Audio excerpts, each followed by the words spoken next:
Edizione straordinaria di Antena 3, ben ritrovati, sono le 12 puntuali come sempre, entriamo nelle vostre case, saremo in compagnia fino alle 14:30 per approfondire i temi della giornata. Sapete che alle 12:30 ci sarà un nuovo collegamento con l'unità di crisi a Marghera con il presidente Luca Zaia per avere tutti gli aggiornamenti della giornata. E poi di che cosa parleremo oggi? Sono tante le notizie calde, la prima, quella legata al commercio con lo studio della CGIA di Mestre che dice che nel trimestre nero, quello che va da aprile a giugno, il commercio ha perso 25 miliardi di euro soltanto in Veneto. Allora ci collegheremo con Nicola Rossi, presidente di Confesercenti di Padova, per capire com'è la situazione nei centri storici e poi anche lanciare un appello. Voi avete sentito che l'infettivologo Galli in televisione alcuni giorni fa ha avuto un'uscita piuttosto infelice quando ha dichiarato: per questo Natale fate gli acquisti su internet. Bene, c'è stata una levata di scudi da parte di tutti i commercianti del Veneto, perché invece è proprio questo il momento in cui è necessario aiutare il settore del commercio che di fatto è in ginocchio. Il governo ha predisposto degli aiuti economici, i famosi ristori, però soltanto per commercianti, ristoratori e bar che si trovino in zona arancione e zona rossa, non in zona gialla, e in questo Forza Italia ha già predisposto battaglia in Parlamento. Quindi questi sono alcuni dei temi di cui parleremo in questa edizione straordinaria. Siamo in attesa di collegarci telefonicamente con Nicola Rossi, poi a seguire ci collegheremo invece da Bassano del Grappa con la nostra inviata Monica Smiderle, perché oggi è l'inaugurazione, è il giorno dell'inaugurazione del terzo tratto della Pedemontana Veneta, la superstrada pedemontana con il casello appunto di Bassano del Grappa. E poi avremo in collegamento alle 12:15 Francesco Benazzi, direttore generale dell'ULSS 2, per fare il punto sulla situazione dei contagi. Ieri nuovo record nel Trevigiano con il picco, pare, della pandemia previsto per domani, e poi tutto il tema legato ai Covid hotel. A seguire la diretta del presidente Zaia, poi parleremo di volontariato, infine il collegamento con la dirigente dell'ufficio scolastico regionale, la dottoressa Carmela Palumbo, per parlare di didattica a distanza e di Giove Orienta, che è la fiera dell'orientamento che aprirà i battenti la prossima settimana e lo farà ovviamente tutta in digitale. Allora, in attesa di collegarci con Nicola Rossi, vediamo se dalla regia riusciamo a mandare il servizio che è proprio legato al Natale e al commercio, realizzato dalla redazione di Vicenza. Questo è 0 0 0. Una lunga sfilza di scontrini con incasso zero, quelli che ci mostra una commerciante delle piazze di Vicenza. Un mese, questo di novembre, da dimenticare. Tutti i mesi mi sembra che abbiamo fatto 600-700, però io l'affitto pago 1500. Senza luci, senza scaldamento, senza niente. Bollette d'affitti continuano a correre mentre gli affari, anche se non si è in lockdown, languono. Le voci dicono non andare in centro, domenica andate fuori, no, perché i negozi siano aperti, ma tanti sono aperti, soprattutto quelli delle catene, ma anche domenica in centro a Vicenza non c'era nessuno. Alle 6, con molto dolore, chiudono tutto, per cui possiamo chiudere anche noi alle 6, e qua c'è la morte civile veramente. Gli occhi sono puntati sul Natale, addobbi e luminarie fanno già bella mostra e le associazioni di categoria invitano i vicentini a sostenere il commercio locale, ma non per tutti le aspettative sono positive. Natale? Beh, io neanche ci penso, Natale non è più, sarà un Natale, sarà quello che sarà, perché questo dobbiamo dirlo, non ci sono previsioni, non c'è niente di ottimo né di buono. Manca lo struscio e la voglia di acquistare, ma non manca chi continua a sperare e chi fa suo l'invito delle categorie economiche. Speriamo che tornano gente a comprare come anni che prima. Allora, Nicola Rossi, Confesercenti Padova, da Vicenza andiamo a Padova, eccolo qui con noi collegato via Skype, grazie per essere in nostra compagnia. Allora, la CGIA di Mestre ha calcolato che il lockdown è costato al Veneto 25 miliardi. Che Natale sarà? È un Natale, sentivo le interviste, molto preoccupante. Sicuramente non c'è come dire, quell'umore che necessita il Natale, quel buon umore. La preoccupazione sicuramente è grande tra i consumatori, e un consumatore preoccupato sicuramente qualche difficoltà c'è. Io ricordo le nostre previsioni. La nostra previsione è una perdita del 30% per Natale nel mondo del commercio, da far conto che il Veneto rappresenta 6 miliardi, il Natale rappresenta il 30% del fatturato annuale, in Veneto sono 6 miliardi. 6 miliardi vuol dire perderne 2 miliardi secchi, solo il mondo del commercio non alimentare parliamo. Non della distribuzione alimentare. Nella somministrazione invece, ristoranti, bar eccetera, che rappresentano un fatturato di circa 3,5 miliardi, parliamo di una perdita di 1,4 miliardi. Cioè sono numeri, e questi sono i dati solo di dicembre come perdite, e sono numeri molto molto preoccupanti. Però la situazione è veramente difficile. E ora si va incontro a un tentativo quantomeno di riapertura e di normalizzazione di un Natale, ma la preoccupazione è noi avevamo, come si dice nel gioco delle bocce, il boccino in mano a luglio, 200 casi quotidiani, eravamo i più bravi a livello mondiale. Cosa è successo ad agosto, a settembre? Il liberi tutti, perché c'è stato un liberi di tutti, di fatto, il liberi tutti ci ha fatto diventare i peggiori al mondo. I dati di ieri, vogliamo parlare dei morti? 750 ieri, in America 1500, solo che l'America è 7 volte gli abitanti, 6-7 volte l'abitanti italiani. Senta Rossi, cosa dice dell'uscita di Galli? No? Perché è inevitabile che con i messaggi che stanno arrivando da più parti, non andate in centro, evitate gli assembramenti, sabato e domenica, attenzione, è vero che i centri si stanno svuotando e quindi probabilmente molti saranno tentati di fare i famosi regali di Natale, questo 30% di fatturato online, su internet. Molto preoccupante. Cioè preoccupazione che si aggiunge a preoccupazione. Allora Galli sicuramente io lo stimo come professore, medico, epidemiologo, ha una indubbia capacità, poi credo che sia uno dei pochi che ha tenuto sempre dritta la barra su quale era la sua e credo che, e mi sembra che quello che diceva non è che sia da un punto di vista medico abbastanza, come dire, azzeccato. Però ognuno deve fare il suo lavoro probabilmente. Ma che alternative abbiamo, Rossi, secondo lei? Voglio dire, se non dobbiamo creare assembramenti, se ci chiedono di passeggiare in campagna e non in città, che alternative abbiamo? Cioè ci indichi un modo per aiutare il commercio, ad esempio con i regali di Natale? Allora, io capisco perfettamente il problema assembramenti, guarda, è tutto corretto, tutto giusto, perché chiaramente una pandemia la controlli in un solo modo, col distanziamento, con l'isolamento, e l'abbiamo già visto durante il lockdown. Siamo stati bravissimi noi italiani, abbiamo ricondotto in un ambito, insomma eravamo i più bravi a livello mondiale, a livello di contagi. Non è facile, quello che dice Galli sicuramente non vuol dire sic simpliciter comprate in internet. Il mio punto di vista su internet lo conoscono tutti, comprare sul web, comprare su Amazon, per carità è una forma di commercio, però è un problema per come sono strutturate, come è strutturata la nostra società, come sono strutturate le nostre città, il rapporto, il lavoro che fanno i commercianti, che non è solo quello di erogazione delle merci, ma anche un servizio che danno alla collettività. Sicuramente un'ulteriore perdita di fatturato tramite il web, tramite le varie piattaforme online è un disastro. Quella sarebbe poi la mazzata finale, forse, no? Potrebbe essere. Direi che allora internet, la vendita online è cresciuta del 41% durante il lockdown.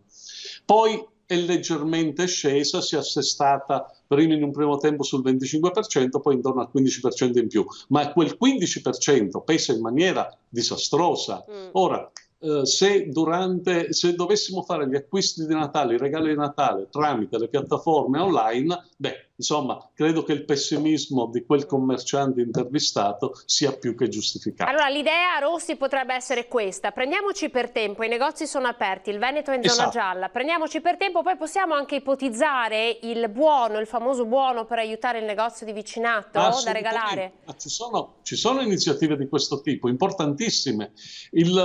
Perché no? L'appello è correttissimo. Prendiamoci per tempo, i negozi sono aperti, non creiamo assembramenti. Poi gli italiani hanno risposto in maniera eccezionale la prima volta. Cerchiamo di dare una risposta simile.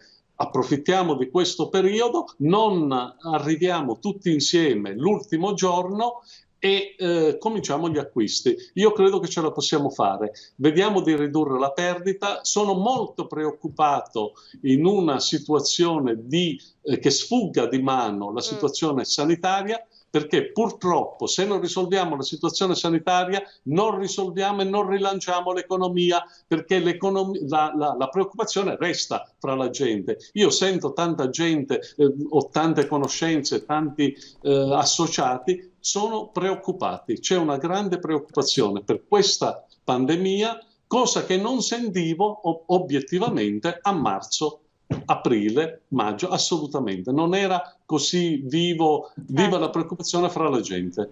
Anche perché adesso, insomma, i contagi sono sempre più, cioè si conoscono sempre più persone ammalate. Esatto, bravissimo. E quindi si inizia a percepire... Anche nella sfera delle nostre conoscenze, il numero delle persone coinvolte, ammalate, ma ci sono gli asintomatici, i paucisintomatici, però ci sono anche quelli che stanno male, e star male con questo coronavirus non è assolutamente simpatico. Anche chi non va in terapia intensiva, il solo non è una bella cosa. Ricordiamolo. Allora, io la ringrazio, Nicola, grazie per essere stato con noi. Allora, regali di Natale, aiutiamo i negozi, prendetevi per tempo, così da evitare di creare assembramenti a pochi giorni dal Natale, e potrebbe essere una buona benzina, una benzina sostanziosa. Io ricordo a tutti che i negozi sono sicuri, hanno fatto tutto quello che si doveva fare in termini di prevenzione sanitaria.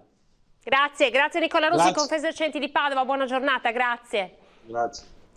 Allora, siamo in attesa di collegarci con la nostra Monica Smiderle da Bassano del Grappa. È stato inaugurato oggi un nuovo pezzettino della superstrada pedemontana veneta e insomma superstrada tanto contestata, ma che di fatto cambierà la viabilità del territorio, i tempi di percorrenza. Insomma, cercheremo un po' di capire anche nel corso dei nostri notiziari della sera il potenziale della superstrada pedemontana. Allora, io vedo le immagini, sono al casello, se non sbaglio, eccole qua. Allora, sono le immagini che abbiamo preparato, ci colleghiamo con la nostra Monica. Monica, ci sei? Sì, buongiorno Anna, buongiorno a tutti i nostri telespettatori. Eccoci, allora... Come dicevi, mi trovo in questo momento... Prego Monica. Vai. Allora, come dicevi, mi trovo in questo momento all'altezza del casello Bassano Ovest, dunque a Bassano del Grappa. Oggi è un momento storico per questo territorio, perché si è aperto un nuovo tratto di superstrada pedemontana veneta, il tratto che dal casello di Breganze arriva fino a Bassano e al casello di Bassano Ovest. L'apertura è avvenuta questa mattina, precisamente alle ore 12, dunque da pochissimi minuti gli automobilisti che si trovano qui a Bassano potranno salire in superstrada pedemontana veneta e percorrerla fino a Malo, oppure scendere verso la A31 nel momento in cui incontreranno l'innestro con la Valdastico. Si tratta di un'apertura di un nuovo tratto, come si diceva, un tratto lungo 15 km. Praticamente ad oggi sono percorribili 35 km dei 94 dell'intera lunghezza della superstrada pedemontana veneta, che, lo ricordiamo, è un'importante arteria viaria destinata a collegare il Vicentino con il Trevigiano, attraverso un innesto nella A4 all'altezza di Montecchio Maggiore, e poi attraverso questi 94 km si snoda lungo l'intera pedemontana vicentina e trevigiana fino a Spresiano all'altezza dell'autostrada autostrada A27. Dei 94, come vi dicevo, oggi sono percorribili 35 chilometri. Quando si apriranno gli altri tratti di Pedemontana? Allora, probabilmente la parte verso Montebelluna, da Bassano quindi a Montebelluna, sarà aperta nella primavera del 2021. Si dovranno attendere ancora altri mesi invece per l'apertura da Montebelluna fino a Spresiano. Indicativamente entro l'anno prossimo tutti i 94 chilometri saranno pronti, restano alcuni problemi legati ai caselli di innesto in A4 e in A27 e la galleria di Malo, che è stata recentemente dissequestrata, e quindi sono ripresi i lavori. Un'opera da 2 miliardi 258 milioni di euro che, come ha detto ieri il presidente Luca Zaia quando ha annunciato l'apertura di questo terzo tratto di Pedemontana Veneta, è destinata a cambiare il modo anche di lavorare, di pensare, soprattutto delle aziende e dei cittadini di quest'area del Bassanese, dove, vi ricordo, è ospitato anche il centro direzionale, che è un po' il cervello della superstrada Pedemontana Veneta, dove si trova anche il centro operativo di controllo dell'intera infrastruttura. Tempi di percorrenza che si dimezzano in base agli studi effettuati dalla Regione. Vicenza da Bassano sarà raggiungibile in 30 minuti, Malo in 17 anziché, pensate, 45, Breganze in 10 minuti anziché 25. Costi che poi è questo che interessa ai nostri telespettatori: quanto costerà usufruire della Pedemontana? Costerà 0,16 centesimi al chilometro. Praticamente salendo qui a Bassano Ovest, entrando in superstrada Pedemontana fino all'innesto con la A31, che dà la possibilità agli automobilisti di andare sulla A4, si spenderanno 3,50 euro.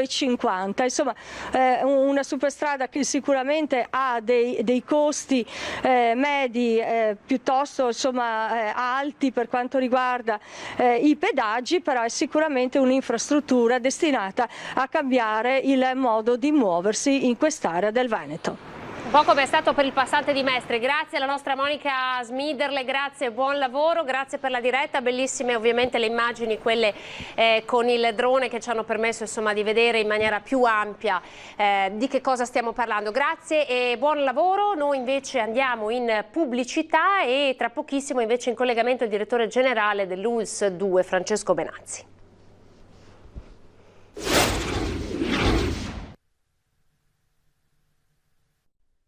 Va bene, scusa, sono in diretta.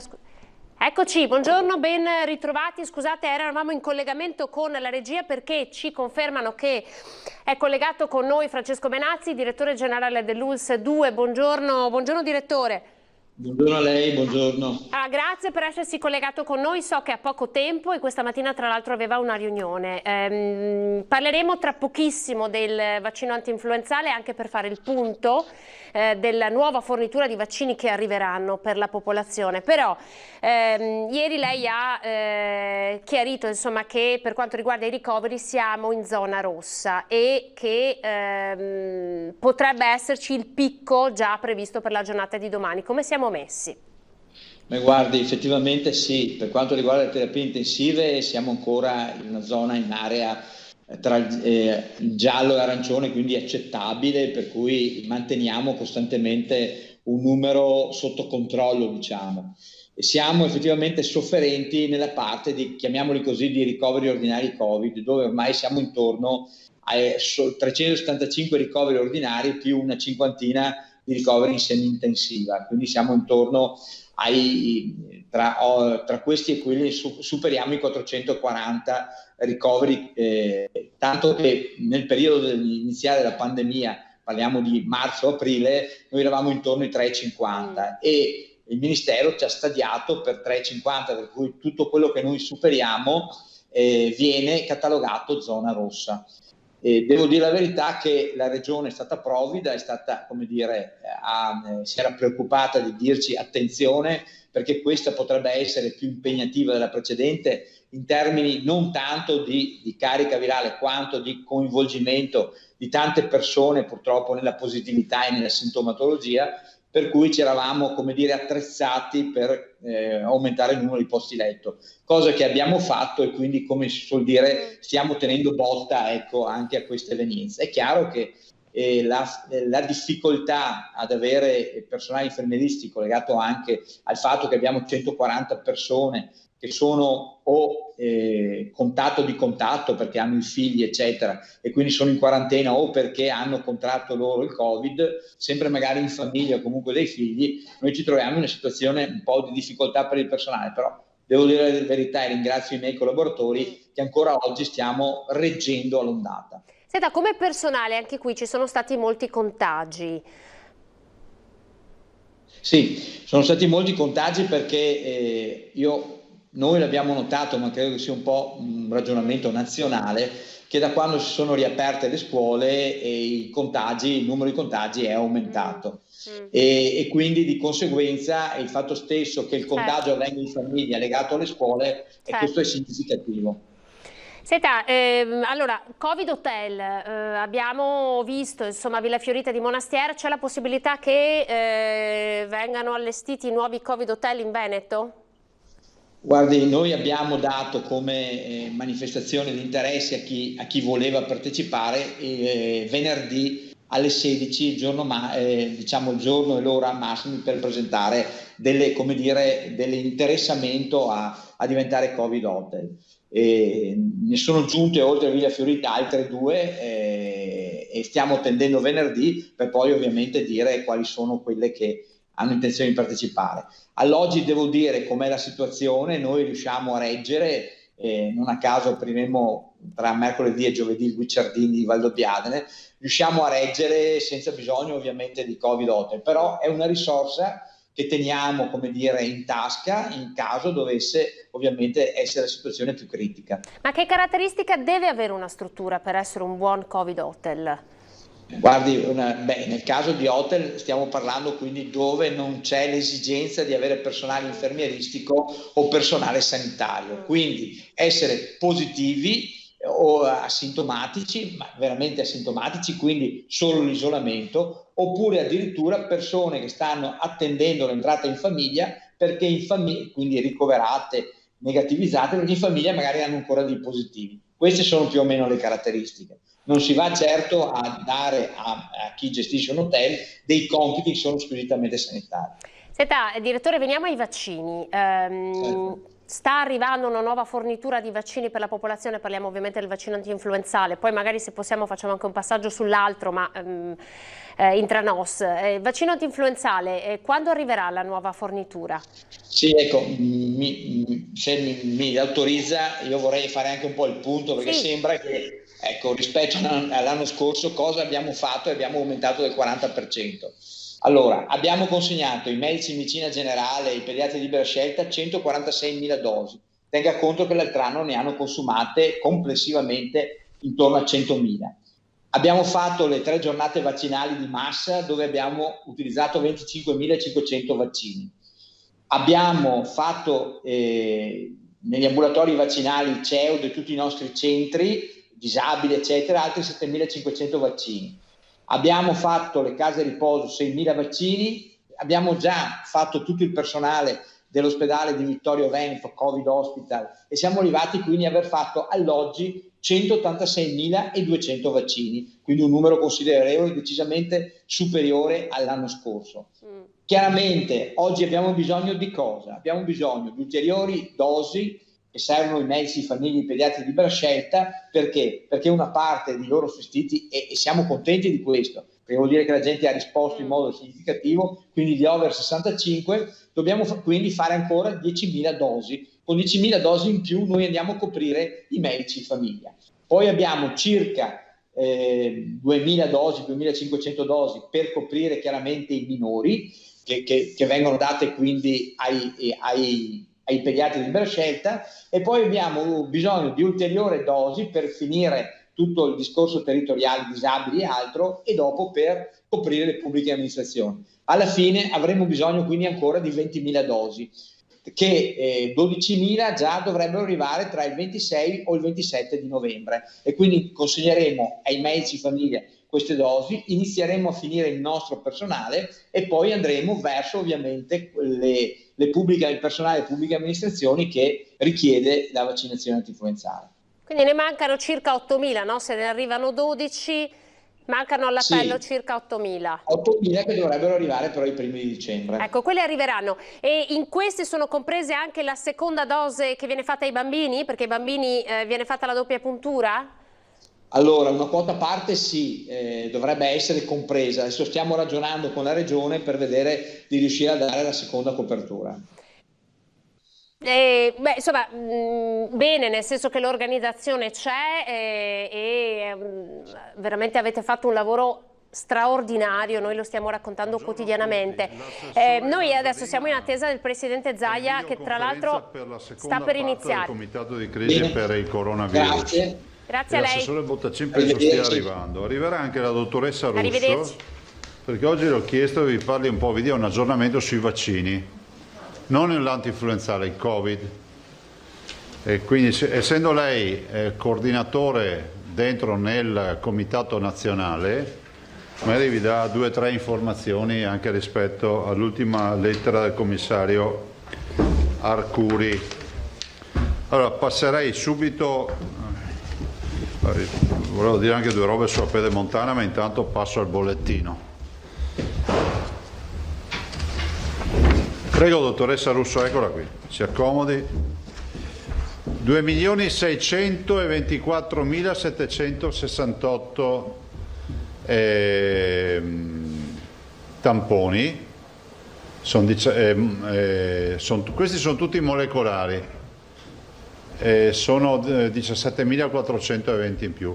Peraltro devo dire che il Comitato Tecnico Scientifico ha posto una questione sui tamponi chiedendo di provvedere a fare, il nostro comitato, chiedendo di valutare, di provvedere a fare i tamponi molecolari in alternativa agli antigenici, nel senso dice oppure fate gli antigenici ogni 4 giorni o il molecolare ogni 8 giorni, e quindi c'è questa nota del Comitato Tecnico Scientifico alla quale dottor Zaia risponde con una richiesta di avere ancora più dati scientifici rispetto che vadano a supportare la loro richiesta, e dopodiché ovviamente chiederemo al Comitato Tecnico Scientifico Nazionale un'espressione su questo, perché capite che a questo punto non è più un problema di un ospedale o di una regione, cioè se il tampone rapido deve retrocedere di categoria lo deve dire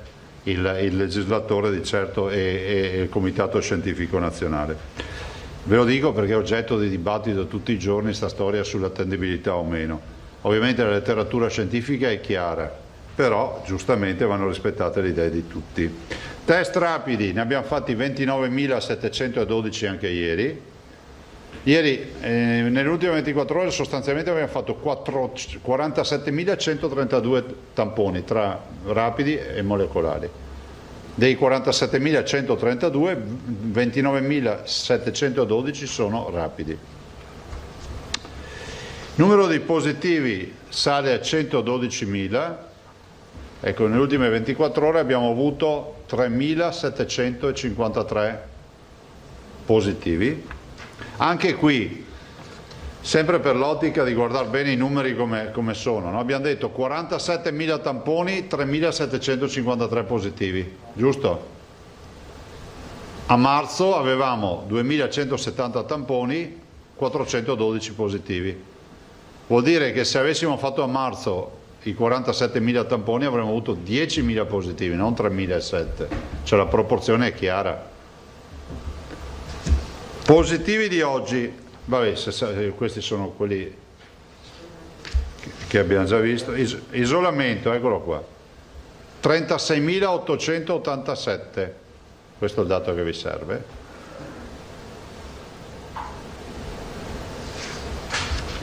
Ricoverati 2.242, sono 50 in più, che si aggiungono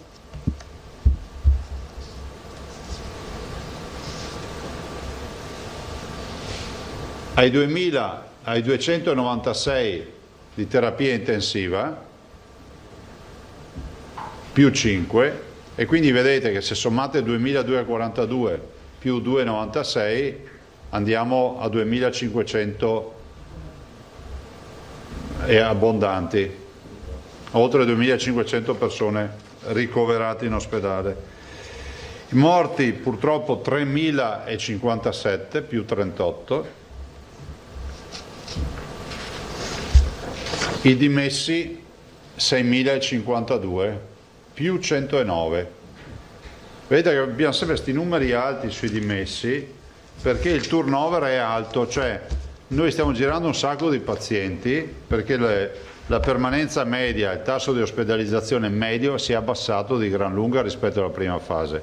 Quindi abbiamo il tasso di occupazione del letto è assolutamente più basso. Fondamentalmente anche dalle riunioni di stamattina ne viene fuori che c'è assolutamente tensione per i ricoveri, perché comunque sono ricoveri importanti. Cominciamo ad avere 300 persone in terapia intensiva, 2,96 per l'esattezza, e quello che più ci preoccupa è quello che è l'area non critica, cioè i ricoverati che non sono in terapia intensiva. Avete visto che sono più di 2.200, 2.242 per la fattispecie, e rappresenta la vera pressione ospedaliera, perché a questi si aggiungono 8.000 circa ricoverati non Covid, ma soprattutto perché in questo contesto c'è da dire che siamo davanti a pazienti che sono problematici, hanno bisogno di cure intensive e anche di assistenza intensiva, cioè i 2.200 non valgono come 2.200 ricoverati della medicina, per dire, cioè qui c'è ossigeno, c'è malattie infettive, protocolli, immaginate solo i protocolli per entrare nelle stanze di un reparto Covid, insomma è una roba complicata. So che ieri è andata bene l'incontro con l'ingegner Fattori rispetto ai dispositivi, io spero che una volta per tutte si sia chiarita questa storia dei dispositivi, e quindi d'ora in poi magari ve lo chiedo, se trovate qualcuno e vi dico che mancano i dispositivi, sapete cosa rispondere, avete visto le tabelle, le ho viste pubblicate. Stiamo, fra l'altro mi diceva stamattina la dottoressa Simeonato, ci sono ancora gare in corso per ancora acquisto di dispositivi, perché effettivamente c'è stata un'impennata dell'uso, che non ci preoccupa perché noi di magazzino ne abbiamo, anzi ben venga, perché così il magazzino è sempre più giustificato. Dall'altro, nelle terapie intensive voglio dirvi che avendo noi ormai 296 persone in terapia intensiva, la vera differenza con la prima fase di marzo-aprile è una sola, che noi abbiamo gli incidenti sul lavoro e abbiamo ovviamente tutti i politraumatizzati, gli incidenti stradali che entrano in terapia intensiva. Cioè, quindi noi tutto quello che a marzo non avevamo oggi abbiamo, quindi la pressione la si sente.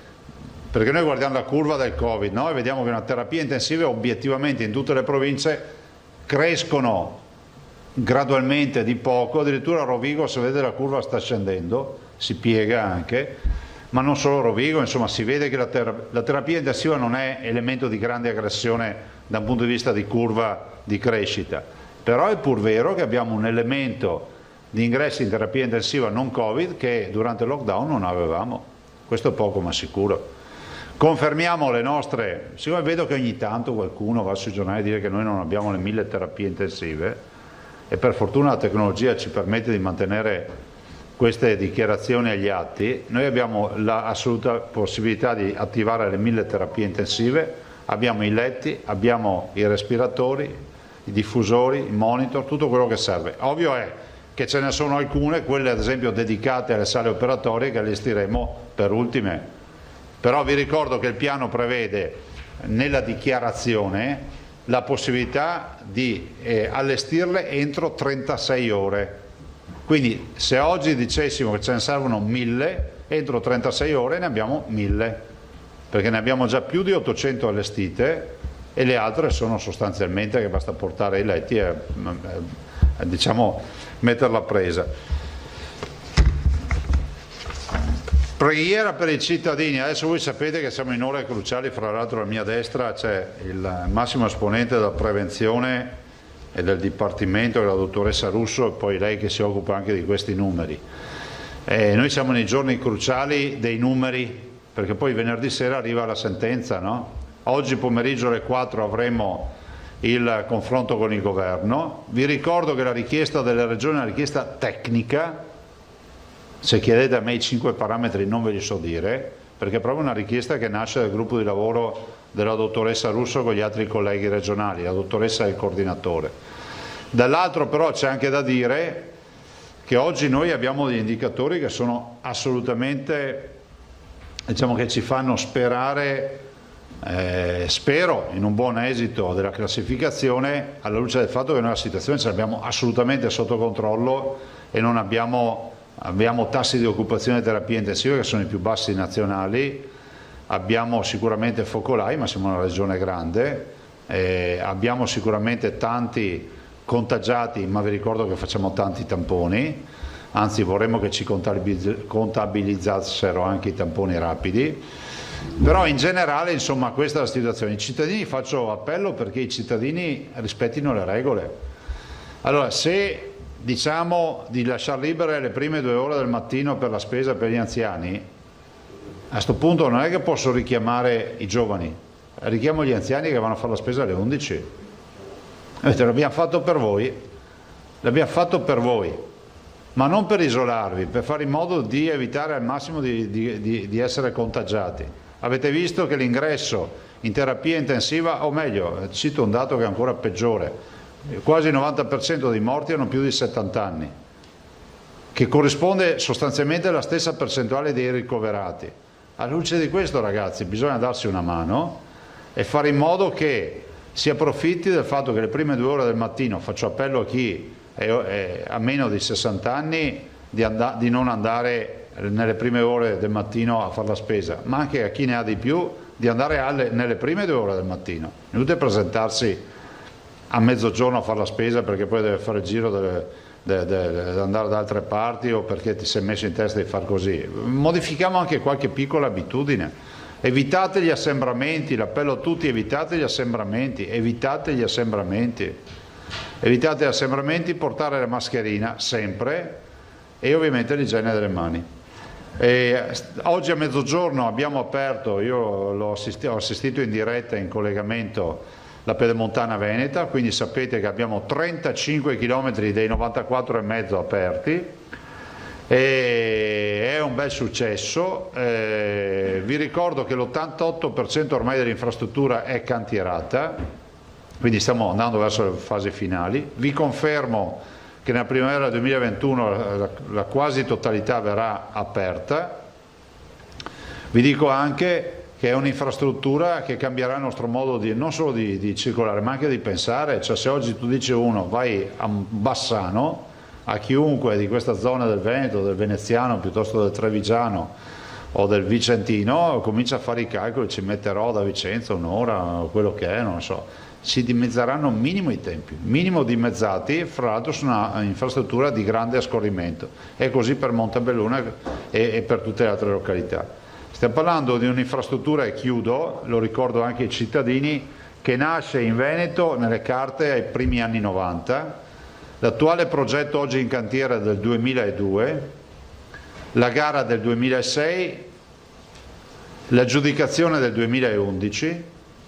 Vedete, 3 anni, anzi scusate, 5 anni, no scusate, l'aggiudicazione del 2009, 2006 la gara, aggiudicata dopo 3 anni nel 2009, perché? Perché c'è stato un contenzioso legale e c'è voluta una sentenza di un tribunale, e quindi chi è lì oggi che gestisce il cantiere perché ha vinto una causa legale, e poi l'inizio dei lavori 2011, quindi questa è un'infrastruttura che è la più grande in Italia, 2 miliardi 258 milioni di opere, 36 comuni, 14 caselli, che di fatto realizziamo in una decina di anni. Se voi fate 2011-2021 sono 10 anni, però di mezzo c'è stato il tema della crisi economica, c'è stato il tema del Mose, che non ha pesato poco nel rallentamento, c'è stato il tema, non perché le aziende fossero coinvolte nel Mose, perché il Mose è stato comunque una battuta d'arresto rispetto a molte procedure.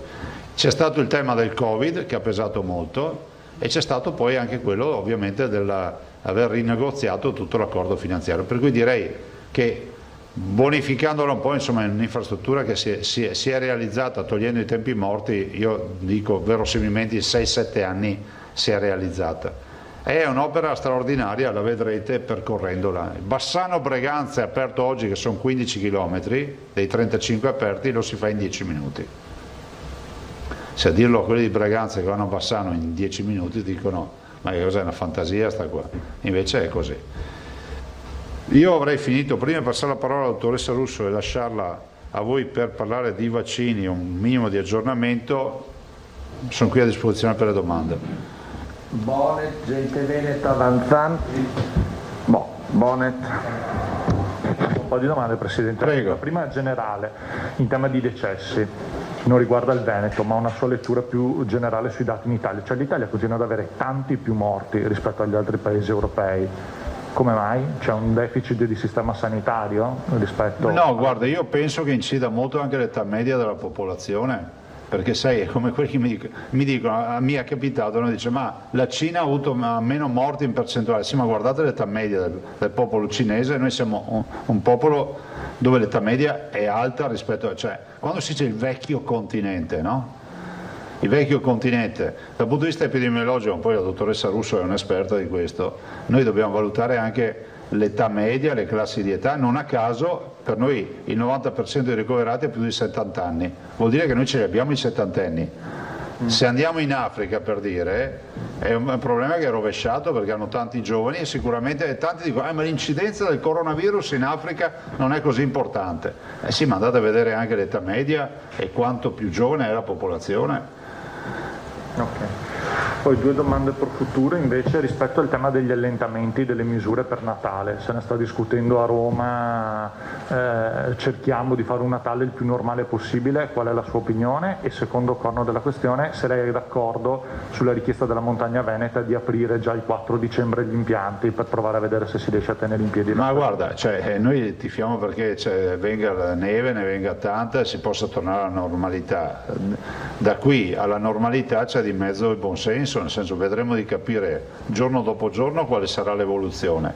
La dottoressa Russo col suo dipartimento sta già lavorando, o di fatto le ha già ultimate le linee guida, però capite anche voi che noi dobbiamo avere un minimo di punto nave, come si dice, fra qualche giorno per capire anche l'evoluzione. Abbiamo capito che comunque non durerà ancora tanto, si immagina questa fase diciamo di ascesa, ci sarà una stabilizzazione, poi si inizia a scendere. Se guardiamo la Francia che ci ha preceduto di un po' di giorni, ha già iniziato come si può dire, la fase decrescente. Ci sono delle regioni in Italia che comunque come noi qualche timido segnale lo danno, però sapete sui ricoveri noi ancora ci siamo, cioè non vorrei che qualcuno pensasse che adesso possiamo far festa perché si sta scendendo. Abbiamo ancora 2500 persone ricoverate e anche oggi abbiamo un più 50, più 40, quant'è?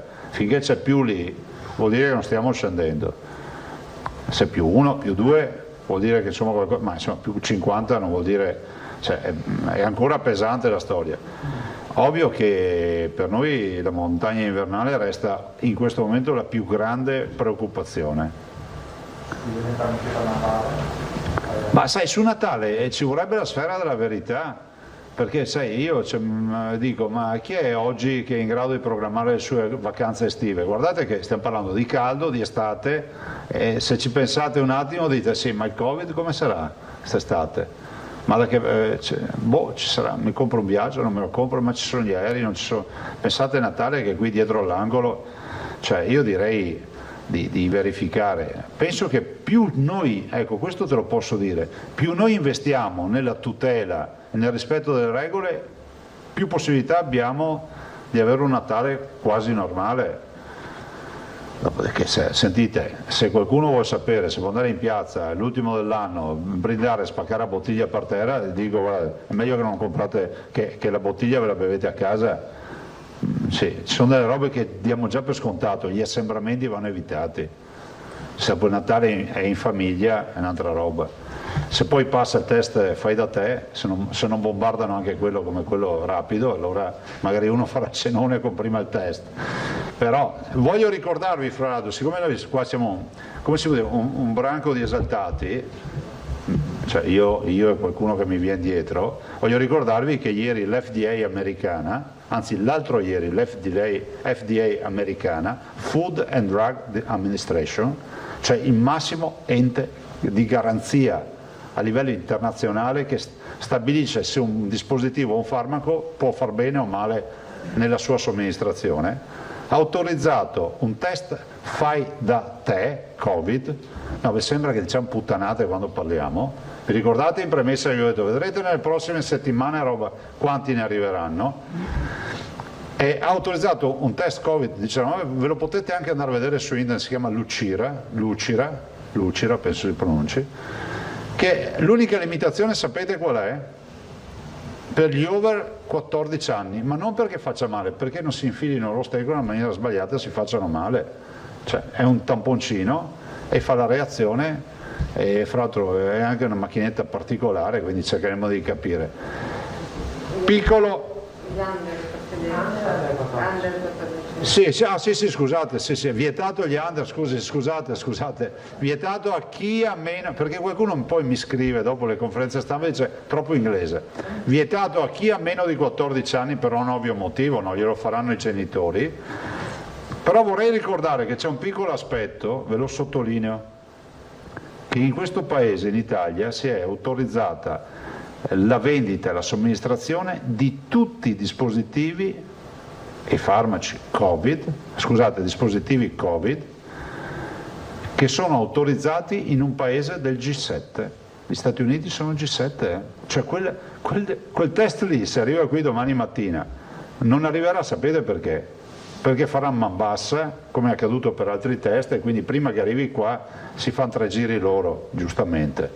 Ecco, ma se domani mattina si presenta uno con questi test qua che se li ha comprati in farmacia e si mette in piazza a dire io li vendo, io li somministro, nessuno può dirgli nulla, perché c'è una legge in Italia fatta non più tardi di un mese fa che dice che tutto quello che è nei paesi G7 autorizzato non serve che abbia autorizzazione italiana. Era stata fatta quella volta per tutti i tamponi, per evitare ogni volta di stare lì a provare i tamponi che gli altri hanno già certificato. Ve lo volevo dire perché a volte queste robe passano in secondo piano. Dopodiché il test che abbiamo presentato noi, anzi il dottor Rigoli, perché è suo il merito, deve essere validato nelle microbiologie coinvolte in questa rete network. Se funziona presenteranno le carte al Ministero e il Ministero deciderà se autorizzarlo o no. Se non funziona butteranno via tutto, cosa volete che vi dica? A costo zero, che sia chiaro questo. Malavasi. 3 domande veloci. Prego. Una sui numeri. Ma dici veloce, te veloce, perché io devo fare veloce? Io veloce. No. Sui numeri. Allora, il primo numero, stasera secondo me c'è la forte probabilità che nei telegiornali si dica nel Veneto boom di casi positivi, perché 3.753. Allora, sono un terzo rispetto a marzo su tampone. Ecco, ma se si mettono insieme anche i rapidi, che sono 27.000, anziché una percentuale del 22-23% di positivi, che come sarebbe sui molecolari, diventa 7-8%. Allora, forse magari le istituzioni capiscono questa distinzione, però è probabile che stasera sui media facciano la figura di essere la seconda regione dopo la Lombardia. No. Siamo quelli con la più bassa incidenza di positivi, hai fatto bene il calcolo, ma ti dirò anche di più, che quel 7% è ancora più basso per un semplice motivo, che quelli che sono stati testati non sono un campione rappresentativo della popolazione, ma sono contatti stretti, sono persone sintomatiche, quindi si è andati a prendere statisticamente un target che non è popolazione indistinta. Se io facessi il test dentro qua non c'è il 7%, ma sarà più basso perché qua non ci sono sintomatici, non ci sono contatti stretti, quindi non ci provo, ma guardate, questo lo sanno bene a Roma della percentuale. Il problema è che bisognerebbe cominciarlo anche a scrivere sulle carte. E sui 17.000 molecolari quanti positivi? Non te lo so dire, ma la percentuale più o meno è proporzionale, quindi è in proporzione, non è che abbiamo che quei molecolari ne trovano di più, c'è una certa proporzione. E il rapido non becca sopra i 33 CT, o meglio ha una sensibilità inferiore sopra i 33 CT, cioè le amplificazioni. Un chiarimento ancora sui numeri. Allora, dunque, abbiamo detto più 50 ricoverati nell'arco delle ultime 24 ore. Se però ci aggiungo i 109 dimessi e temo i 38 morti, vuol dire che ieri sono entrate 150-160 persone in ospedale. Sì. È così? Sì, sì. Noi carichiamo tanti pazienti e ne dimettiamo tanti, in una maniera o nell'altra vengono dimessi, nel senso che o per decessi o perché guariscono. La seconda domanda riguarda le cure domiciliari. Era una sola sta qua? Sì, era velocissima. Pensavo di aversi fatto 4. Questa è proprio veloce. Cure domiciliari, allora volevo sapere se i saturimetri, quei 100.000 acquistati dalla Regione, sono arrivati, cominciano ad essere distribuiti? Ne stiamo distribuendo, la gara dei 100.000 ancora non è espletata, ma ne stiamo distribuendo perché mi sembra che ne ha trovati già 10.000. E i medici di base stanno iniziando a fare le cure domiciliari? In che numero? I medici, guardate, hanno sempre seguito, per quanto nelle loro possibilità, i loro pazienti. Poi c'è sempre magari il dato anomalo, però dico che hanno sempre seguito, assolutamente sì, e sono elemento fondamentale su questa partita. Per stare sul numero preciso, adesso l'allargo un po', anche la questione dei tamponi, sì. Eravamo al 40% mi pare di medici di base che avevano accettato quello che è un porteremo obbligo. domani il dato, posso garantire che è più alto. Anche perché è un obbligo, no? Sì. Però c'era anche la trattativa in corso, se non sbaglio, con dentisti, con farmacisti, anche con i veterinari, no? Sta andando avanti. Con che risultati? Che sui veterinari abbiamo chiesto l'autorizzazione a livello nazionale. E rispetto ai farmacisti c'è un tavolo aperto, rispetto ai pediatri di base c'è il tavolo aperto perché i pediatri di libera scelta vengono assimilati ai medici per l'accordo nazionale, quindi c'è semplicemente da chiudere anche qui la trattativa, e sui dentisti abbiamo fatto la richiesta a livello nazionale, quindi 2 richieste al Ministero per veterinari e dentisti. Guardate, io trovo assurdo che una pratica come questa, che si può sicuramente, si presta alla formazione, no? Cioè, il tampone, oggi si faccia tutto se ne faccia tutta una questione di mansioni eccetera, e poi sappiamo già come va a finire. Se domani mattina arrivasse un'emergenza totale faremo l'appello per trovare volontari che fanno tamponi, si va da un estremo all'altro in questo paese. Io penso che ci siano delle categorie che possono essere formate e daremo più servizi ai cittadini. Vanzan. No, prego. Solo una precisazione, anche se mi pare la maggior parte di loro dicano il problema è non possiamo farli in ambulatorio, abbiamo speso risorse, tempo, fatica per tenere il più lontano possibile il Covid dall'ambulatorio, se ci portiamo dentro il rischio di Covid. No, guarda, io non discuto di questo, hanno assolutamente ragione, ma lo possono fare anche a casa del paziente e non è vietato. Come lo fanno i medici delle USCA che vanno a casa dei pazienti, ma molti medici di base lo fanno a casa del paziente, cioè non è che uno deve avere un ospedale per fare un tampone, oppure lo si può fare in un drive-in allestito o in un ufficio che i comuni, fra l'altro li ringrazio, l'ANCI perché ha messo a disposizione i locali, ma guardate che vorrei ricordare che prima che partisse questo accordo nazionale, che poi io mi sono beccato gli strali di mezzo mondo perché ho fatto l'ordinanza semplicemente per recepire quello che è un accordo sindacale nazionale, 650 medici di base in Veneto lavoravano gratuitamente per fare tamponi ai loro pazienti.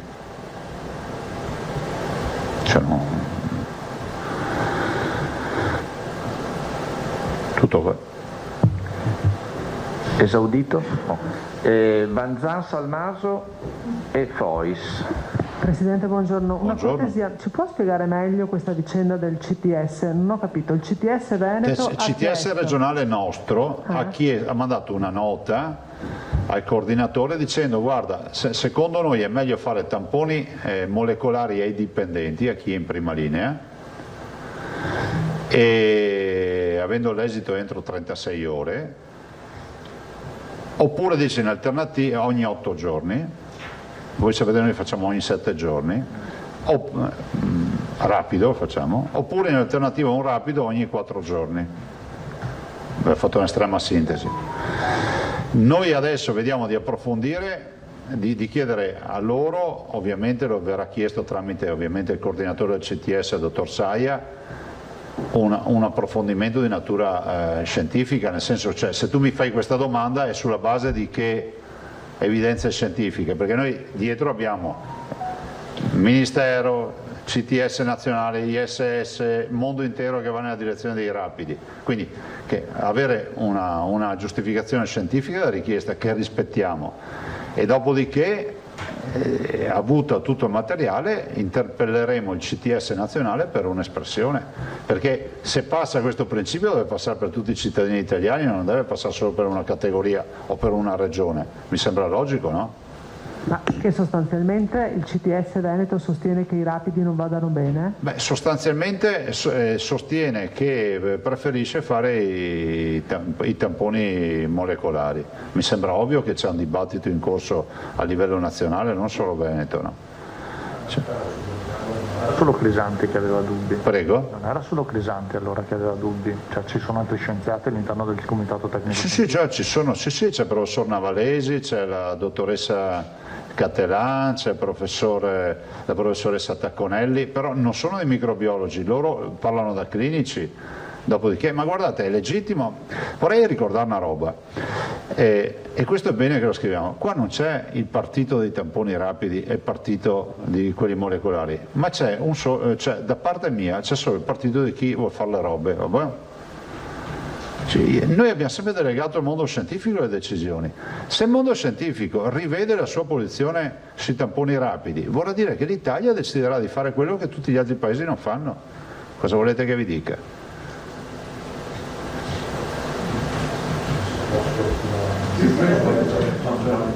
Certo, però voglio dire, è una scelta politica quella poi di applicare... No, non è una scelta politica, no. Cioè, no, nel senso che ci si decide se ci si fida dell'opinione di uno scienziato piuttosto che di un altro, no, credo. No, perché è suffragata da legislazione nazionale e da provvedimenti nazionali, noi non possiamo fare scelte politiche. Siccome ci viene fatta questa richiesta, noi la giriamo a Roma e Roma dirà, perché non è che in Veneto diciamo ma sì, facciamo. E poi pongo un'altra questione.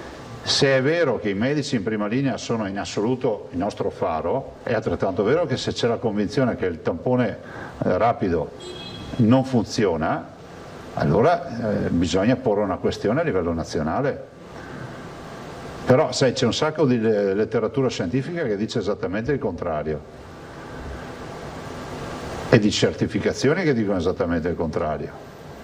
Ma siccome il dibattito è stato volutamente alimentato, noi non ce lo portiamo in pancia, lo portiamo a livello nazionale e chiederemo al CTS nazionale che ha emanato direttive, lo Spallanzani, il Ministero della Salute, se questa richiesta dei medici deve essere accolta oppure no.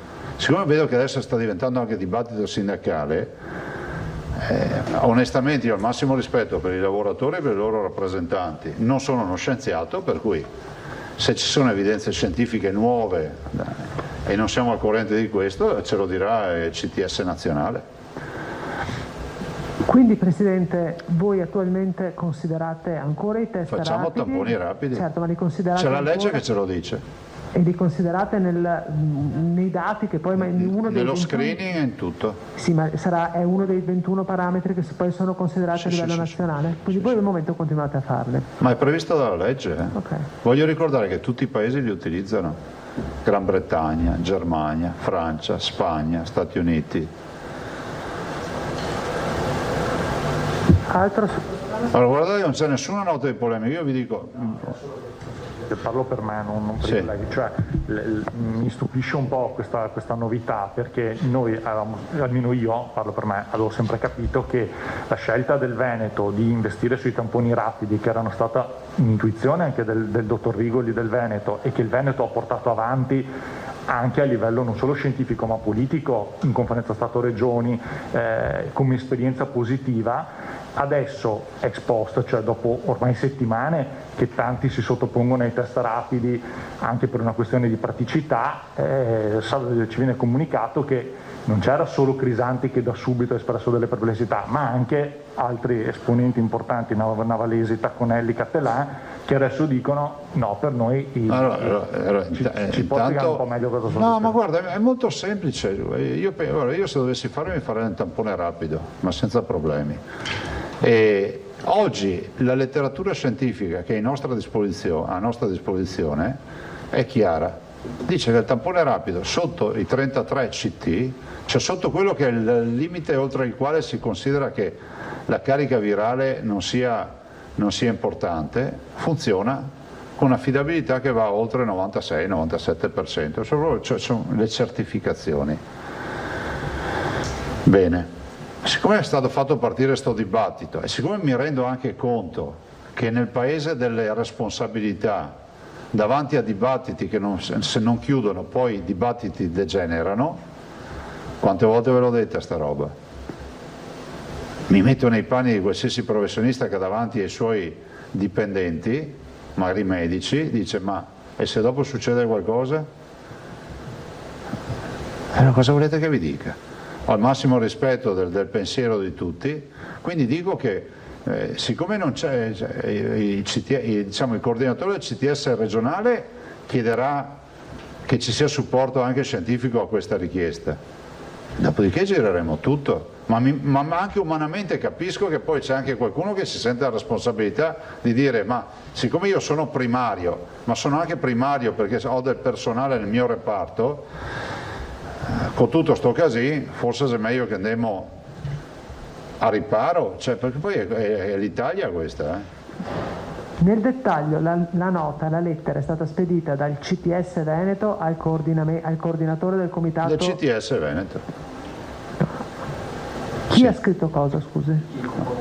No, cioè, i componenti del CTS hanno inoltrato al coordinatore, al dottor Saia, questo documento per discutere di questo tema. Quindi i componenti del comitato hanno scritto al proprio referente, cioè al proprio coordinatore. Certo. Il quale, è legittimo. Certo, che l'ha girata a voi, l'ha mandata in regione? No, sì, che ci ha informato e noi abbiamo detto che è giusto che sia supportata maggiormente da evidenze scientifiche, cioè uno dice guarda, domani vai in giro con l'ombrello.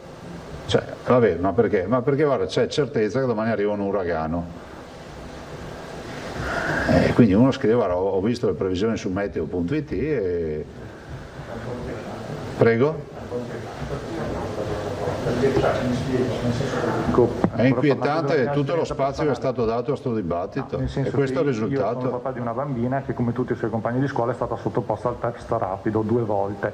Ora capisco che la dottoressa Cattelan, giustamente responsabile dei suoi medici, si preoccupa che a loro sia fatto il test più attendibile, però anche io per esempio come genitore vorrei che... Ma infatti io cosa ho detto? Che se il problema è dell'attendibilità, allora a questo punto è giusto estendere il ragionamento non solo ai medici, a tutti i cittadini. Non ci sono cittadini che vengono prima e dopo. Perché sarebbe solo per gli operatori del settore in prima linea questa richiesta? Esatto. Cioè si faccia il molecolare anziché il rapido solo a chi è in prima linea, medici, infermieri e quant'altro. Sì, però io come amministratore dico, bene, se avete nuovi elementi scientifici che io non conosco, ce li producete, dopodiché chiederemo al CTS nazionale se è cambiata la strategia. Lineare no? Guardate che di letteratura ve ne possiamo dare quanta volete sui test rapidi, di riviste autorevoli che parlano di test rapidi. Però sapete, se voi fate, io ho visto in TV l'altro giorno, una TV nazionale stava denigrando i test rapidi e mostrava una roba con carta intestata in inglese che c'è.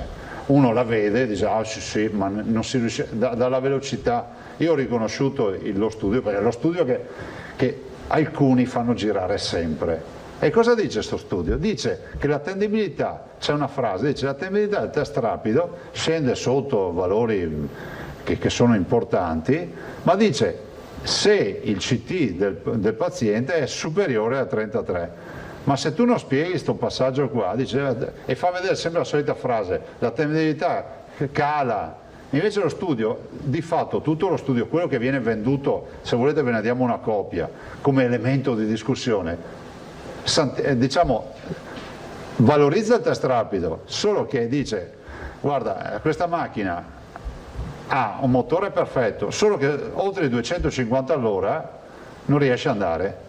E uno dice, no, ma guarda che questa non riesce a correre questa macchina. No, lo studio dice un'altra roba.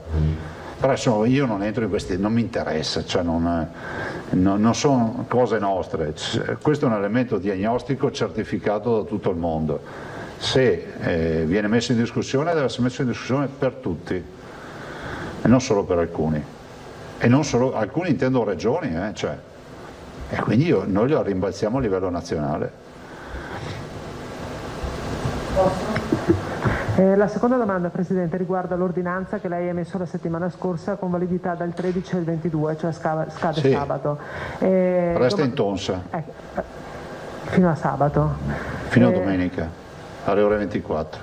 Ok, però dipende da quello che succederà domani, se ci sarà una nuova classificazione del Veneto, se rimarremo in linea gialla. Nel caso, quindi ci comunicherà post decisione nazionale cosa fare dell'ordinanza che è in scadenza? No, andrà in scadenza domenica e lunedì eventualmente faccio una nuova ordinanza. Okay. Quindi è giusto, corretto, cioè noi finisce, questa va a finire e poi avremo tempo lunedì per ripresentarla. Okay. Perché tanto è vero che poi ha efficacia sostanziale, diciamo ce l'ha il fine settimana compeso, no? Poi gli altri giorni c'è il tema dell'assembramento e basta. Però rimarrà valida anche se dovessero esserci novità? Beh, se dovessero mettersi in altre aree no, perché comunque le assorbe, però noi speriamo proprio di non andarsi in altre aree. Grazie. Salmar. Bene, allora, buongiorno Presidente. Ciao. C'è una domanda che è arrivata da un collega e poi me ne faccio una su tutte le montagne e una più di carattere generale. Funziona? Sì, ecco qua, benissimo. Allora un collega mi dice a che punto siamo con i vaccini influenzali per i bambini, perché questo dice che ha una figlia piccola, credo come Marco Bonet, e ha fatto il primo vaccino, poi il secondo non è riuscito a farlo. La dottoressa Russo poi vi dice tutto. Benissimo, grazie. La seconda cosa è questa, volevo capire se la discussione sul cambio dei parametri, dai 21 parametri ai 5 proposti dalle regioni è finita o se invece nella conferenza Stato-Regione deve riaprire, perché il dato politico, poi quello tecnico sarebbe interessante capirlo un po' più nei dettagli. L'impressione sul piano politico è che ci sia per l'ennesima volta le regioni che vanno in rotta di collisioni con il governo. Probabilmente l'intento non è questo, mi rendo perfettamente conto che voi partite dalla necessità di semplificare la procedura e di poi renderla anche più comprensibile per i cittadini, però il dato che emerge però è ancora questo, insomma, di un ennesimo braccio di ferro, quando invece ci sarebbe bisogno forse di un'immagine di maggiore coesione. Ecco, questa è la prima domanda. Ma sai, questa è una narrazione secondo me che va un po' sfattata, perdonami, sai perché? Sì. Perché dal 21 febbraio ad oggi, scrivetelo questo, non c'è un provvedimento del governo che abbia avuto il diniego da parte delle regioni. Quindi sta l'ultima leggenda metropolitana delle ultime settimane, perché si è semplicemente chiesto di ragionare su dei termini. Si dica scontro regioni, ma scontro su cosa? Che abbiamo votato tutto. È come se io avessi un'opposizione che mi vota tutti i provvedimenti in Consiglio regionale e perché una volta mi chiede guarda, io vorrei capire di più delle robe, io dico no, scontro maggioranza opposizione.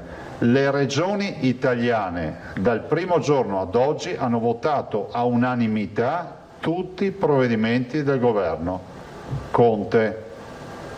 Quindi mi volete spiegare che scontro c'è stato? Se non è neanche più concesso chiedere o proporre, allora è un'altra roba. Ma allora siamo in un altro ambito, non è più democrazia. No, beh, da parte sua mi pare che i toni... No, ma anche dall'altro dei colleghi, ragazzi. Beh, insomma, hanno votato tutto. Mi pare che la Calabria sia in situazioni tali che probabilmente è solo la democrazia del sistema italiano che consente alla Calabria di avere diritto di parola in una situazione come questa, insomma. Cioè, ecco, detto questo, capisco anche il suo punto di vista. Resta il dato negativo che purtroppo una parte di quel clan è operativa anche in Veneto, insomma, come hanno dimostrato. Una parte? Del clan Aracri, di cui appunto oggi i giornali dicono che il presidente del Consiglio regionale della Calabria appunto mi pare agli arresti domiciliari per un'inchiesta legata a procedure sanitarie e quindi anche legate purtroppo al Covid. Mi pare che, adesso non vorrei sbagliare, ma mi pare che una parte di quel gruppo che viene citato in Veneto abbia avuto anche dei processi, insomma. Ecco, ma comunque... Quindi c'è colpa mia? No, assolutamente. Di cosa siamo a parlare? No, assolutamente. Che c'è il 10% di drogati per paese, no, che una famiglia su due c'ha un omicida, non so di assolutamente, no, dico che non c'entra niente. È una struttura così talmente ramificata che può arrivare ovunque. Cioè, ma cosa c'entra quel governo battaglia tra regioni? Dove voluto andare a finire? No, da nessuna parte. No, sei partito, dimmi, il conflitto tra regioni e governo, si finisce il clan Aracri e i calabresi. No, vabbè. È ansia di prestazione questa? No, assolutamente, è come dire, io volevo soltanto dimostrare appunto che ci sono a volte delle regioni che sollevano dei casi e poi probabilmente non hanno le strutture sanitarie adeguate per poter... Su questo sono assolutamente d'accordo. Ecco, per quanto riguarda invece la Pedemontana, le volevo chiedere questo, se c'è una qualche fondata prospettiva di una riduzione dei pedaggi, perché da quello che emerge, insomma, noi abbiamo visto che i pedaggi sono abbastanza cari per quanto riguarda appunto i tratti messi in esercizio. Il motivo lei lo conosce ovviamente perfettamente, sa che la Pedemontana verrà a costare complessivamente nell'arco di 39 anni mi pare dai 10 ai 12 miliardi, ecco, quindi c'è la necessità di riportare i conti in pareggio con le tariffe. Qui si pagano 18 centesimi al chilometro che diventano 22, poi 35, poi 43, almeno nel tratto in funzione quello tra Mado e Breganze. C'è una qualche possibilità che magari sul piano, guarda, c'è stata una bella analisi sui pedaggi che potremmo farvi avere, quindi anzi chiederei se Assessore De Berti, vabbè, ma c'è anche ovviamente Carlo Parmigiani, vi facciamo avere così evitate di dire che non ce l'avevate, con il raffronto anche con le altre infrastrutture. Però vorrei ricordare una roba, anche sta narrazione, la strada costa 10-11 miliardi, vorrei ricordare che è una concessione di 39 anni che deve subire tutte le manutenzioni, realizzare l'opera, subire tutte le manutenzioni e consegnarci, vi ricordo la frase, l'opera a regola d'arte in linea con le... Quindi ve lo dico sempre come fantasia, ma può essere anche una non fantasia, fra 39 anni, siccome sia noi a controllare, saranno i veneti a controllare con gli uffici della regione o chi per loro, la messa a norma costante dell'infrastruttura, potrebbe essere che fra 39 anni la strada debba essere messa a norma perché le auto gireranno sul cuscino magnetico, capite che nessuno sa i costi, in più c'è tutto il personale, per 39 anni c'è tutto il personale per la gestione, andate a vedere la nuova centrale di gestione della Pedemontana che abbiamo aperto stamattina e vedete che entità di centro di controllo c'è e personale che c'è. Ma al di là di questo stiamo parlando di infrastrutture di 100 km, non è che stiamo parlando di una stradina. No, ma sono anche 120 con i raccordi, come ha sempre detto lei. Sì, poi ci sono 68 km di raccordi oltretutto. Nessuno mette in discussione l'utilità dell'opera. Io mi mettevo solo nei panni di un automobilista che giustamente per cambiare tragitto e risparmiare tempo e benzina decide di utilizzare la Pedemontana, cioè se i pedaggi sono bassi ovviamente questo è un incentivo all'utilizzo, altrimenti... Guarda, questo mi sembra banale. Non escludo che poi, visti i primi anni di traffico, si possa fare anche con le società esperte, perché sapete che in questo paese non esiste la società che certifica i pedaggi, un livello di sostenibilità dove c'è il massimo incrocio tra domanda e offerta, questo sicuramente, però bisogna andare in esercizio per capirlo. Ecco, mi ricordo che i pedaggi li incassa la regione, è l'unico caso fra l'altro. Speriamo che siano tanti, appunto. Speriamo, basta utilizzarla. Ecco, appunto. E il raccordo invece sul casello, per il nuovo casello tra Montecchio e quello sull'autostrada, a che punto è? Perché quella mi pare un'opera più complessa. È un'opera che noi volevamo realizzare e ci è stato detto formalmente che non compete a noi, per cui è stata delegata alla società autostradale la realizzazione e quindi avrà i tempi, io spero che nel 2022 ci sia l'innesto fatto. Bene. Noi potremmo aver corso molto di più, ma abbiamo perso mesi e mesi in scartoffie e in richieste per poter avviare il cantiere. Considerate che oggi l'opera è cantierata per l'88%. Come ha detto lei prima, sì. Va bene ragazzi? No, c'era Fois e nel pomeriggio vediamo uno studio sui pedaggi che avevamo già diffuso nei mesi scorsi. Sì, così ce l'avete anche. Fois, poi Van Zandt che aveva un completamento. Buongiorno, io volevo chiederle, Presidente, come va con i Covid Hotel, perché qua e là si stanno registrando dei problemi, per esempio per quello che riguarda Jesolo, il gestore ha detto di averlo appreso dai giornali, di essere stato inserito in lista, lo stesso per quello che riguarda un albergo a Belluno, dove sostengono di aver inviato una richiesta di informazioni su come funzionasse e poi di essersi trovati in lista. Allora, premettendo che ha seguito l'assessore Lanzarin, se c'è un hotel di Jesolo che dice di essersi trovato in lista, faremo subito una verifica, perché immagino che ci sia minimo una mail che conferma l'accettazione o meno. Sarebbe grave che ci sia. In realtà poi è anche uscito sulla stampa, lui aveva chiesto di poter ospitare infermieri e medici nel caso e poi ha letto dai giornali che era stato inserito come Covid Hotel. Guardate, allora, che la lista di Jesolo l'ha curata il dottor Bramezza. Sentite il dottor Bramezza da dove nasce questo hotel, insomma guardate ragazzi, stiamo parlando di un paio di hotel per provincia dedicati al Covid. Se il signore di Jesolo, dopo aver chiarito la genesi, non vuole farlo, ci sarà qualcun altro che lo fa, punto. Sì, lo chiedevo anche perché era successo anche a Belluno. Ha risposto sulla stampa a nessuno su Belluno. Cosa ha detto? Ha risposto che ha avuto i conti. C'è il comunicato stampa, dice che ha avuto l'interlocuzione con Federalberghi, con De Cassan, che gli ha inviato l'elenco delle strutture alberghiere e poi ha preso contatti, ovviamente non chiudendo la partita in virtù del fatto che poi ci sono ancora alcuni aspetti da chiarire a livello nazionale, quindi è stato dato l'elenco al commissario Arcuri e in attesa poi della definizione specifica di tutte le modalità operative, dopo ci sarà un ulteriore eventuale contatto qualora sia confermata l'utilizzo. Cioè, alla Regione è stato chiesto l'elenco delle strutture, eventualmente è stato mandato al commissario Arcuri e poi dopo per l'attuazione, cioè non è automatica l'attuazione. C'è il comunicato stampa, io ho letto il comunicato stampa della US numero 1. C'erano particolari criteri che venivano richiesti agli alberghi, perché tra Belluno e Jesolo per esempio si vede una grossa differenza anche come tipo di albergo. Non so, guarda, stiamo parlando di strutture remote rispetto al core business del Covid, che è quello di curare la gente in ospedale.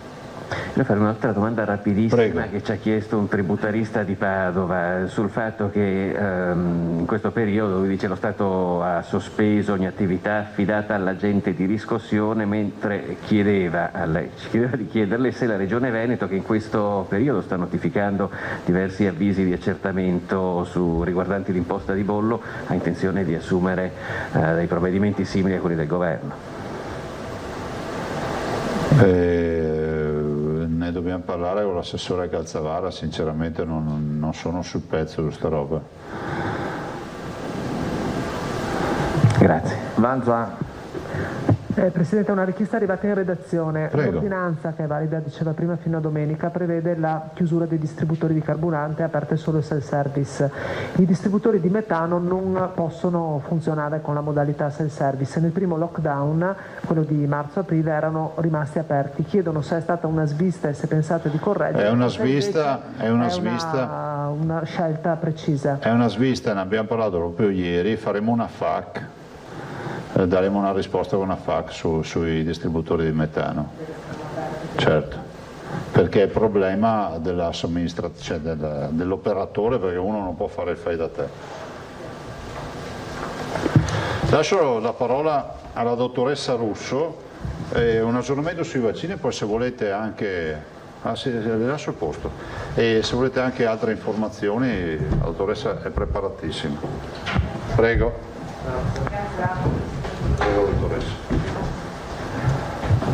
Allora direi una breve introduzione della dottoressa Russo, poi le facciamo le domande. Sì, allora buongiorno a tutti. Il Presidente mi ha chiesto di continuare un discorso che lui aveva già avviato sul fatto che è già partita la macchina organizzativa nazionale ma anche internazionale sul vaccino anti-Covid-19. Allora, chiaramente insomma, i vaccini, avete sentito tutte le agenzie, cominciano a arrivare le notizie. Avremo tra la fine di quest'anno e l'inizio dell'anno prossimo molto probabilmente le prime disponibilità, le prime consegne a livello nazionale, e queste si tradurranno poi alle distribuzioni a livello regionale. Non abbiamo ancora i numeri di quanti vaccini ci arriveranno, ma sono partite alcune rilevazioni. Quindi è partita una rilevazione che ci è stata inviata dal Ministero della Salute circa la possibilità di stoccare vaccini sia ad una temperatura inferiore ai 70-80 gradi, sia quella per i frigoriferi che vanno da 2 a 8, invece quindi più 2, 8. E stiamo facendo questo tipo di rilevazione. Poi la protezione civile, sempre nell'ambito di un'ottica di, come si può dire, poter garantire una distribuzione dell'eventuale vaccino che avremo a disposizione come nazione, quindi poi di conseguenza come regione, ha chiesto la numerosità del personale sanitario regionale, e quindi di dire anche, poiché il personale sanitario probabilmente verrà vaccinato col vaccino della Pfizer, che è quello che necessita di una conservazione a meno 70 gradi centigradi, di poter capire quanti ospedali e per ogni struttura ospedaliera quanti operatori sanitari ci sono. Questa è una rilevazione che è partita per tutte le regioni, noi stiamo raccogliendo i dati e quindi forniremo sia al Ministero che alla Protezione Civile naturalmente questi dati. Questo significa che la macchina organizzativa è partita e pertanto insomma via via che avremo informazioni noi avremo la possibilità di organizzarci. Ci aspettiamo chiaramente, perché così deve essere e così sarà, che il Ministero della Salute ci mandi il piano per la vaccinazione e di conseguenza poi le regioni ne daranno attuazione. Queste sono, diciamo, le ultime notizie. Per quanto riguarda questa rilevazione di Arcuri, la stiamo compilando, tutte le regioni la stanno compilando, tra domani e lunedì la manderemo alla Protezione Civile. Questo è per quanto riguarda il vaccino del Covid. Ne approfitto, faccio la domanda per tutti, volevano anche un aggiornamento sulla vaccini antinfluenzali, particolarmente in età pediatrica. Allora, per quanto riguarda il vaccino antinfluenzale è un problema che non riguarda solo noi, riguarda tutte le regioni. Diciamo, avete avuto modo di seguire durante tutta questa stagione che c'è una difficoltà di diciamo, approvvigionamento del vaccino. Noi ci abbiamo pensato molto per tempo, abbiamo fatto delle valutazioni ampliando, l'abbiamo detto più volte, allargando diciamo, il numero di dosi di vaccino rispetto a quelle degli altri anni, ma abbiamo avuto una richiesta ancora superiore rispetto a quelle che erano le nostre disponibilità. Allora, adesso abbiamo praticamente un'interlocuzione in corso col Ministero della Salute che ci ha praticamente ha detto a tutte le regioni di avere a disposizione del vaccino antinfluenzale proprio per l'utilizzo in età pediatrica dai 6 mesi ai 18 anni. Noi ne abbiamo richiesto 50.000 dosi, pertanto speriamo di poter rispondere sia per diciamo, a quella fascia di età per cui dai 6 mesi a 6 anni, per cui l'abbiamo inserita nell'offerta attiva e gratuita, ma anche poi eventualmente per le altre fasce d'età fino ai 18 anni.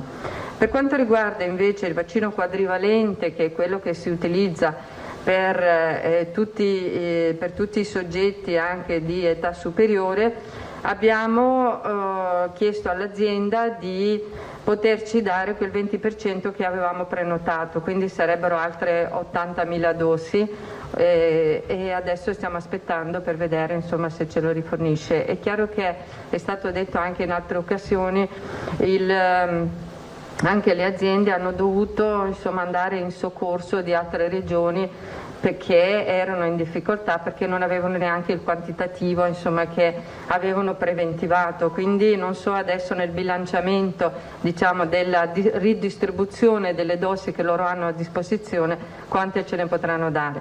Abbiamo avuto la possibilità, ci è stata chiesta di avere qualche migliaia di dosi di un vaccino pluripotenziato, ne abbiamo richiesto 3.000 e quindi queste le distribuiremo per i soggetti particolarmente a rischio. È chiaro che siamo sul pezzo, tutte le eventuali forniture che ci venissero offerte noi le stiamo anche cercando per dare la possibilità a tutti di vaccinarsi.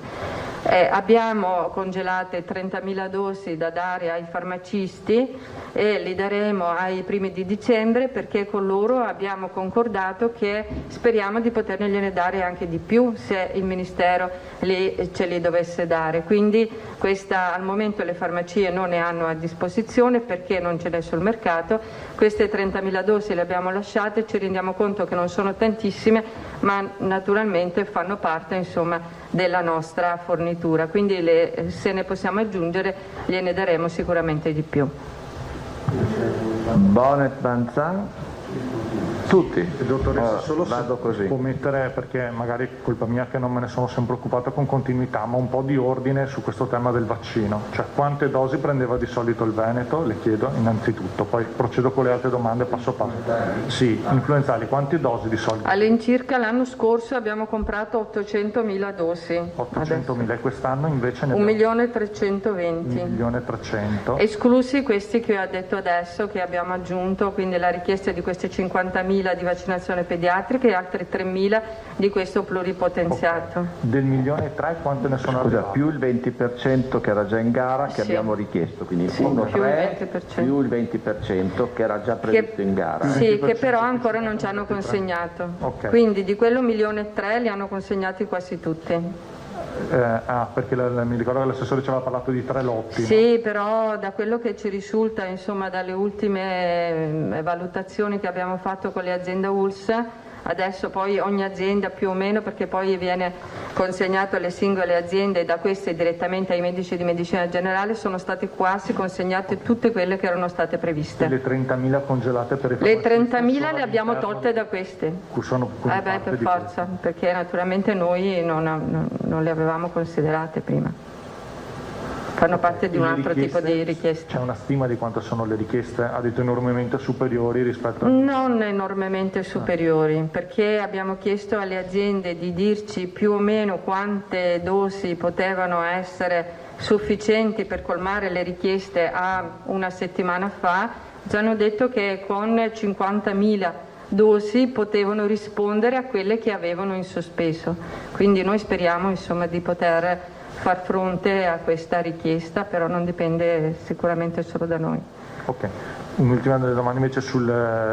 Posso intervenire io? Certo. Cioè, io spiegherei di nuovo ai colleghi che quello che noi compriamo, i 1.300.000, sono per la sanità pubblica. Certamente, perché ecco, cioè, noi non facciamo il privato. No.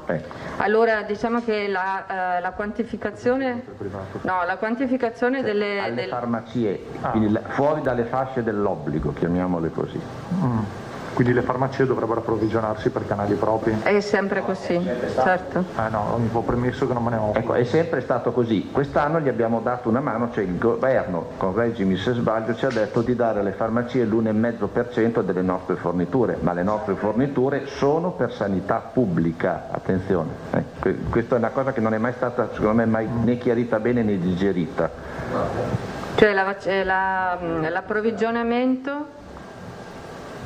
Scusate, l'approvvigionamento del vaccino da parte della sanità pubblica avviene sulla base di quello che è indicato dalla circolare ministeriale. Tra l'altro la circolare ministeriale di quest'anno ha praticamente ampliato l'offerta attiva e gratuita perché ha allargato e quindi ha abbassato a 60 anni, quindi ha aggiunto praticamente altre coorti.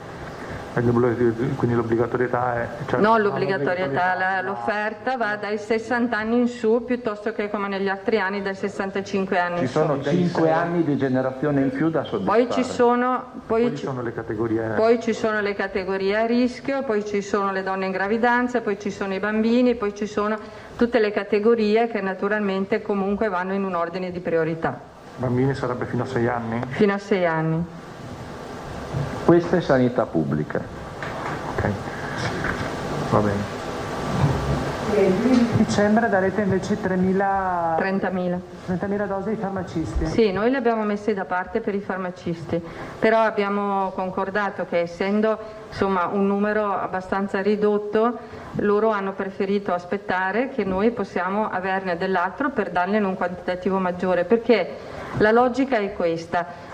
La vaccinazione diciamo che deve essere disponibile per tutta la popolazione, se c'è, perché la protezione va estesa a tutta la popolazione.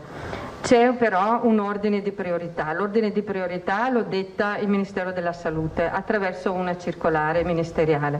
La circolare ministeriale identifica le fasce d'età e identifica i soggetti appartenenti alle varie categorie a rischio. Quindi il sistema pubblico risponde a questo, però questo se e quando c'è, come c'è stata negli altri anni, la disponibilità del vaccino, il privato, quindi tutto il sistema farmaceutico acquista il vaccino, lo mette a disposizione di tutti gli utenti indipendentemente dall'età, e quindi la persona con la richiesta del medico curante va a comprarlo anche in farmacia. Quest'anno che cosa si è verificato?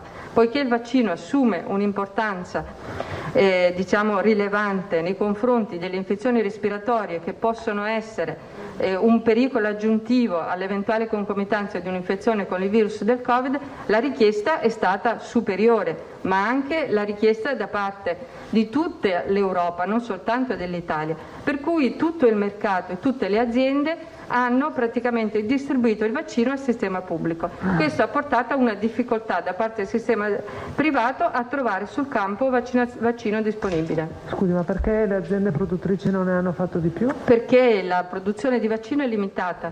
La vaccinazione anti-influenzale, così come anche altri vaccini, non hanno una produzione illimitata, è una produzione che va preventivata molto molto prima, che quindi non poteva essere preventivata per essere disponibile per questa stagione, per cui il vaccino disponibile è praticamente quello.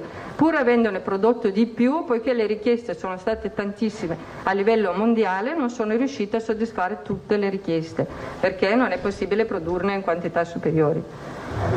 Mi permetterei un attimo di sintesi. 1,3 milioni passa la base, per 1.800.000 euro in gara. Questa gara prevedeva già il 20 8 milioni. 8 milioni, scusate. Prevedeva già il 8 milioni di euro, sì, scusate. 1 milione.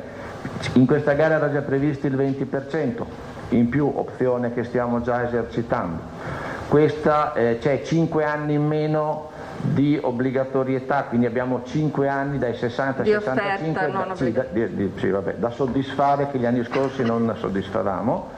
I privati, elemento importante che vi ha detto adesso la dottoressa, i vaccini si preventivano un anno per l'altro, quindi l'impresa ovviamente non essendoci il Covid non poteva sapere che, scusate ma secondo me sono dettagli importanti. Sui numeri, scusate, sì, perché il 20% di 1 milione... Non è di tutto il 20%, allora perché la vaccinazione... 260.000. No, sì, ok, ma il 20%, allora il vaccino è composto da diversi vaccini, l'approvvigionamento, perché per i soggetti al di sopra dei 65 anni noi abbiamo acquistato un vaccino adiuvato che ha un maggiore potere immunogeno e quindi è quello che noi abbiamo utilizzato prevalentemente per gli ultra 65 anni e di questo abbiamo già avuto il 20%. L'altro invece l'8, che è quello fino ai 64 anni, abbiamo previsto anche lì il 20%, ma non l'abbiamo ancora avuto tutto perché la ditta lo ha finito, però stiamo aspettando che ce lo rifornisca. Quindi non abbiamo problemi con i soggetti over 65, ma abbiamo invece una carenza con i soggetti al di sotto di queste fasce di età, proprio perché insomma il vaccino è finito, però stiamo facendo il possibile per recuperarne. Fino a qualche giorno fa mi pare si parlasse di una trattativa in corso fra il governo italiano e un'azienda cinese, mi sembra per una fornitura da 10 milioni di pezzi di vaccino antinfluenzale. Ci sono diverse, allora l'intesa Stato-Regioni che è stata siglata e che prevedeva che le regioni potessero dare sulla base della propria disponibilità un quantitativo alle farmacie, apportava anche l'impegno per il Ministero, poiché c'erano regioni che hanno carenze anche per la popolazione che è iscritta all'interno della circolare, di impegnarsi per tutto quello che poteva fare per acquisire e approvvigionarsi di vaccino da mettere a disposizione delle regioni, fra cui quello che ho detto per esempio del vaccino per i bambini e altre che potranno arrivare, quindi noi speriamo che il Ministero riesca a procurarsi altre dosi. Ma di questa trattativa specifica lei ha notizie? No. È una cosa che segue il Ministero con AIFA, con gli enti regolatori, noi non entriamo in questo, veniamo chiamati nel momento in cui la trattativa viene fatta e il vaccino è disponibile, le regioni vengono chiamate in causa per esprimere il proprio fabbisogno. Quindi scusi, per riassumere, tra dicembre e gennaio le dosi arriveranno, possiamo tranquillizzare? Non lo sappiamo. Non lo sapete, ma questa è l'aspettativa. Insomma. Noi ci aspettiamo che tra novembre e dicembre, ancora prima di gennaio, possiamo avere una disponibilità, però non ne possiamo essere certi.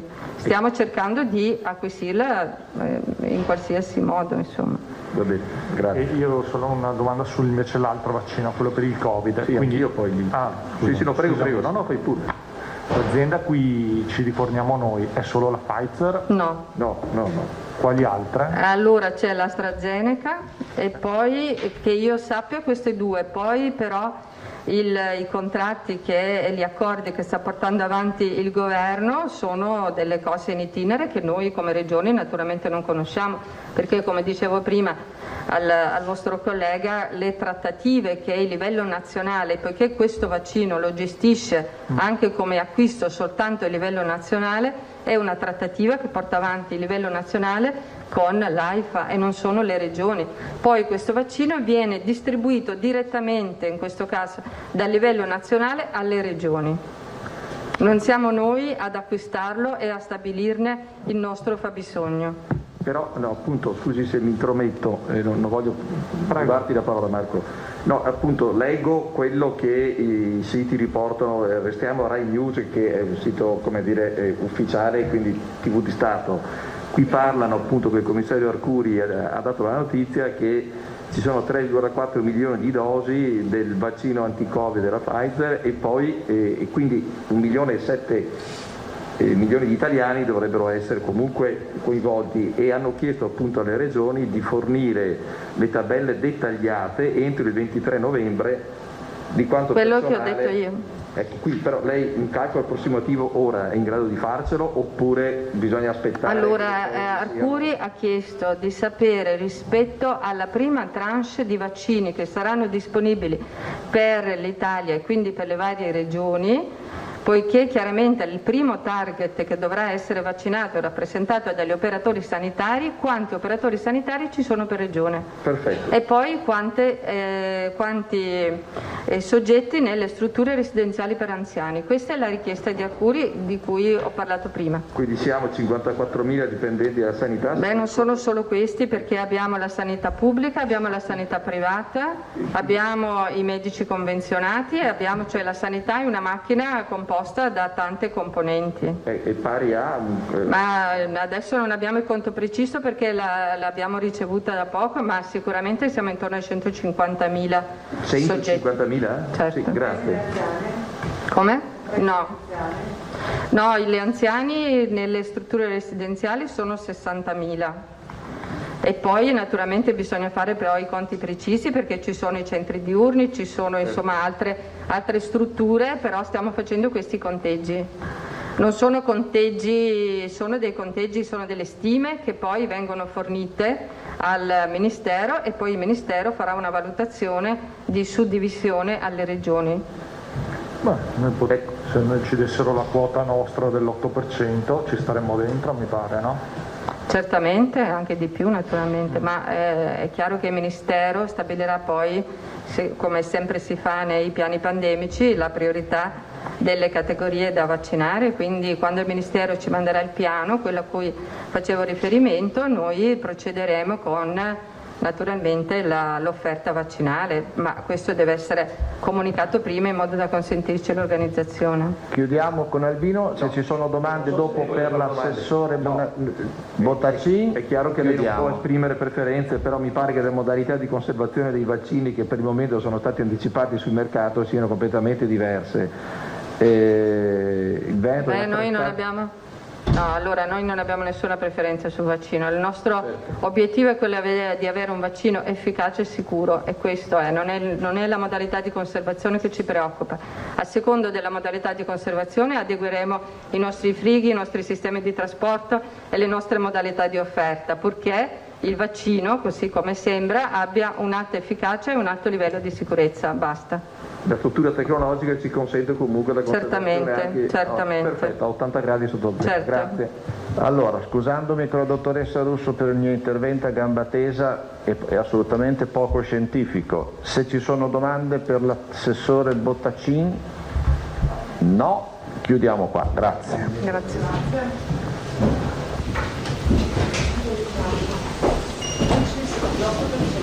Eccoci, allora avete visto diretta finita, una lunga diretta questa volta perché le comunicazioni sono state tante e sono stati dati anche tantissimi numeri. Avete visto, di fronte all'emergenza ci si sta muovendo su più piani. Il piano della Regione legato alla distribuzione del vaccino antinfluenzale, il piano del Ministero che sta chiudendo degli accordi con le case produttrici invece per il vaccino anti-Covid. I primi destinatari in teoria dovrebbero essere gli operatori sociosanitari, e poi c'è tutta la questione legata alla destinazione del Veneto che si spera possa restare in zona gialla, ma questa è una delle decisioni che verranno prese tra oggi e domani. Comunque questi sono i fronti entro i quali ci stiamo muovendo, e poi c'è l'ultimo, quello che ha raccontato il Presidente Zaia, una sorta di validazione, nuova validazione da parte del Comitato Tecnico Scientifico del tampone rapido, proprio perché sempre ai medici e ai sanitari negli ospedali è stato scelto invece di fare il tampone molecolare, perché insomma pare più attendibile, ma anche in questo nella gestione insomma dei tamponi rapidi come primo fronte di fronte all'emergenza, la stessa Regione Veneto ha deciso di chiedere una nuova validazione, quindi della bontà di questa misura di contenimento, proprio al Comitato Tecnico Regionale e allo stesso Comitato Tecnico Scientifico Nazionale. Io intanto saluto il nostro prossimo ospite, a cui dovrò purtroppo chiedere ancora qualche minuto di attesa, ma ecco noi Alberto Franceschini, buongiorno, direttore di Volontari Insieme, i servizi, centro servizi di volontariato, buongiorno. Buongiorno Direttore, buongiorno, noi abbiamo scelto di collegarci con lei oggi perché se questi sono i maxi fronti a cui Regione e Ministero stanno lavorando, c'è un altro fronte, forse più silenzioso, che però si muove, si sta muovendo tantissimo, che è quello del volontariato, e che di fatto è quello che sta portando l'aiuto più grande in una comunità sempre più in difficoltà, è corretto? Direi di sì, il volontariato è sempre in prima linea in queste situazioni, pur in presenza di grandi difficoltà che sono legate proprio alla situazione in cui ci troviamo. Insomma, no? Il volontariato a Treviso, che è la provincia che ha il numero più elevato di associazioni dell'intera regione, è un volontariato estremamente attivo.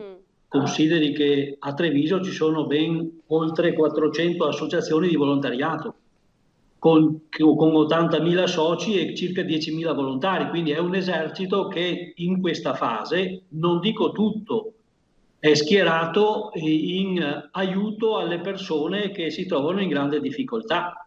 Allora, tra pochissimo cercheremo di capire come vi muovete. Intanto le chiedo di abbassare, se ha la televisione accesa, se può abbassare per piacere la televisione, altrimenti abbiamo un ritorno. Io mando la pubblicità e poi siamo subito da lei per avere un po' i numeri insomma del vostro lavoro. Prima della pubblicità le previsioni del tempo.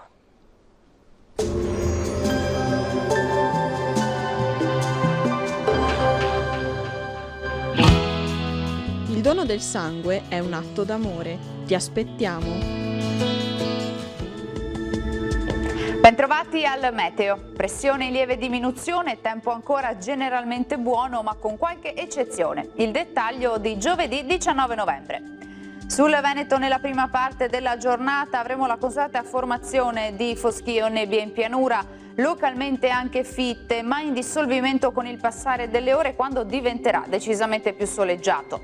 Entro seranotte arriverà anche qualche pioggia a carattere sparso. Quota neve in calo fino a 1400-1500 metri sulle prealpi, 1100-1200 metri sulle Dolomiti. Vediamo anche le temperature, minime tra 1 e 6 gradi, massime invece tra i 10 e i 13 gradi. Ci spostiamo ora sul Friuli Venezia Giulia, tanto sole ovunque, anche qui la giornata trascorrerà all'insegna di un cielo sereno o al massimo velato. Temperature minime tra 5 e 10 gradi, massime sui 14-15 gradi. Infine uno sguardo alla situazione del Trentino Alto Adige, dove sarà soleggiato dappertutto. Nel pomeriggio aumenterà però la nuvolosità e deboli precipitazioni saranno possibili in serata. Temperature minime tra 2 e 5 gradi, massime sui 15 all'incirca. Dal meteo di Antenna 3 per ora è tutto. Grazie per l'attenzione e arrivederci.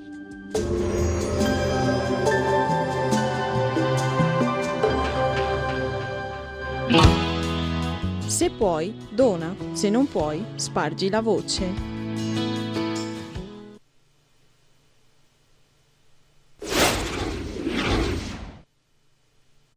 13:53, buongiorno, ben ritrovati, edizione straordinaria di Antenna 3. Torniamo a collegarci con Alberto Franceschini, presidente di Volontari Insieme, centri e servizi per il volontariato. Buongiorno e grazie, ci scusi ancora per l'attesa. Allora, 5 anni di attività e quello che lei ci può raccontare è che sostanzialmente il volontariato arriva dove non arriva il welfare del territorio. Allora, in questo preciso momento come state lavorando? Con tutte ovviamente le precauzioni necessarie. Che cosa vi chiedono le persone? Ma noi siamo stati soprattutto interessati in alcune grandi attività che sono quelle collegate alla mobilità delle persone che hanno difficoltà, che sono legate all'aiutare le persone con la consegna di farmaci e generi alimentari a domicilio. Stanno funzionando anche in questa fase i gruppi di automutuo aiuto, che in una situazione di psicologia generale complicata sono veramente una valvola di sfogo estremamente utile. Il volontariato peraltro non è che sia tutto in funzione, perché lei può ben immaginarsi che dal lockdown in avanti molte nostre sedi sono state chiuse perché sono incomodato d'uso da parte dei comuni o dell'ULSS e questi evidentemente le hanno chiuse, come sono chiusi tutti i centri sociali che riguardano le persone anziane oppure le università popolari, che evidentemente erano un altro strumento che veniva utilizzato. Ciò non toglie che ci sia un grande lavoro e abbiamo scoperto, come hanno fatto molte amministrazioni, che c'è un mondo che riguarda la solitudine che è evidentemente un mondo che andrà meglio seguito negli anni futuri. Quindi il nostro lavoro da un lato è un lavoro che continua per le associazioni che sono strutturate, che sono in grado di svolgere l'attività, mentre altre che evidentemente si rivolgono più a elementi di socializzazione, attività che riguardano un po' la messa insieme delle persone, sono in qualche misura fermate dalla situazione. Ci dispiace però dover dire che la nostra richiesta rivolta all'ULSS e alla Regione di sottoporre a tamponi i volontari che giornalmente si prestano a questa attività non abbia finora trovato in qualche modo esaudimento, e quindi abbiamo un elemento di difficoltà oggettiva, perché i volontari sono disponibili, però alla fine bisogna anche garantire la loro incolumità. Anche perché, quindi lei ci sta dicendo che i tamponi che voi avete eventualmente effettuato sono sempre stati a vostre spese. I tamponi che abbiamo effettuato finora, chi li ha fatti a sue spese. Qualche caso è avvenuto perché l'ha domandato il medico di base, come succede, ma quei tamponi che sono necessari a garantire per una certa periodicità e continuità il lavoro dei volontari ancora non ce li hanno consentiti, e ci dispiace che questo avvenga con ritardo. Capiamo le difficoltà oggettive che ci sono, però se si vuole mantenere in servizio questo piccolo esercito di volontari occorre in qualche modo garantirgli di stare anche tranquilli da questo punto di vista, per loro e per quelli che aiutano evidentemente. Poi lei l'ha chiamato piccolo esercito, ma in realtà qui stiamo parlando, proprio leggo dal comunicato stampa che noi abbiamo in mano, stiamo parlando di 306 volontari autisti, 25 associazioni sul territorio, e pensate che in un anno 2019-2020 sono stati percorsi per portare disabili magari da casa oppure alle strutture per fare delle terapie 250.000 chilometri, cioè 250.000 chilometri, che sono tantissimi. Lei prima ha parlato di solitudine. Che cosa ne pensa di un po' una delle politiche che si vogliono mettere in atto, cioè quella di proteggere maggiormente le categorie di persone più anziane, isolandole un po' in qualche modo, isolandole ancora di più da eventuali fonti di contagio? A questo proposito immagino che lei abbia qualcosa da dire. Ma guardi, questa è una di quelle questioni che abbiamo sollevato fin dall'inizio, quando circolava la voce secondo la quale i volontari ultra 65 anni non potevano essere impegnati in attività di volontariato.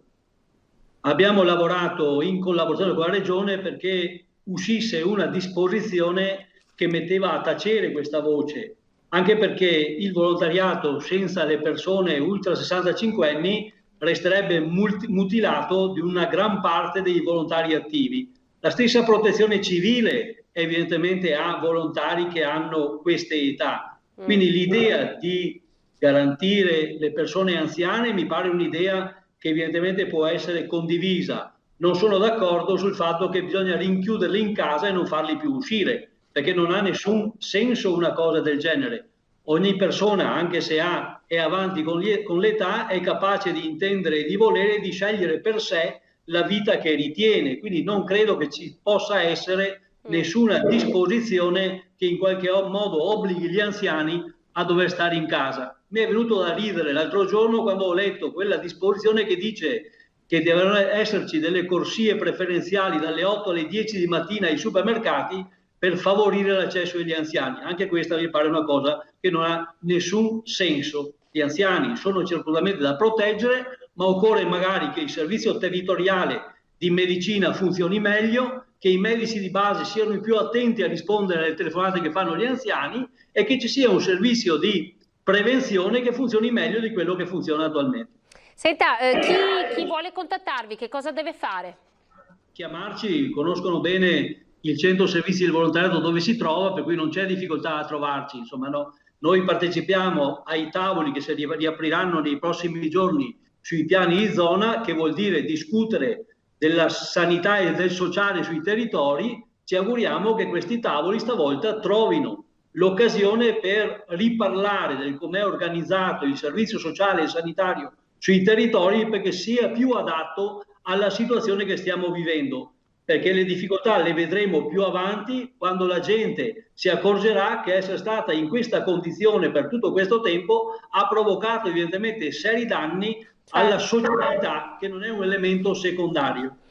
Senta, l'ultima domanda, insomma, prima di lasciarci, lei ha notato, ha contatto con molte persone che magari andate a trovare a casa, che sono persone sole, a cui portate la spesa, a cui portate i farmaci, ha notato un peggioramento delle condizioni, anche dell'umore, proprio a causa della paura che di fatto questa pandemia ha portato con sé? Abbiamo notato che c'è una grande ansia che attraversa, non solo gli anziani peraltro, l'ansia attraversa moltissime persone che al momento hanno evidentemente paura della situazione. Certo. Abbiamo scoperto, andando a casa della gente, che c'è una fascia di persone anziane non note normalmente ai servizi pubblici, siano essi dei comuni, siano essi dell'ULSS, perché magari non hanno problematiche di natura economica, ma questo non fa venir meno il problema della solitudine. Abbiamo scoperto una signora di 94 anni che viveva con 2 figli ultra sessantenni, nessuno dei quali che lavorava e che erano evidentemente dei disabili, che era assolutamente sconosciuta a tutti i servizi sociali che evidentemente avrebbero dovuto occuparsene. Ma questo è un episodio che le racconto come cronaca, perché evidentemente di casi di questo genere ce ne sono di più. E voi siete il tramite, insomma, no, che può mettere in collegamento queste persone che sono in difficoltà con delle strutture, insomma, di fatto, perdoni il gioco di parole, più strutturate, no? Quindi le associazioni, i servizi sociali, i comuni, anche per far attivare una rete di cui evidentemente queste persone hanno bisogno.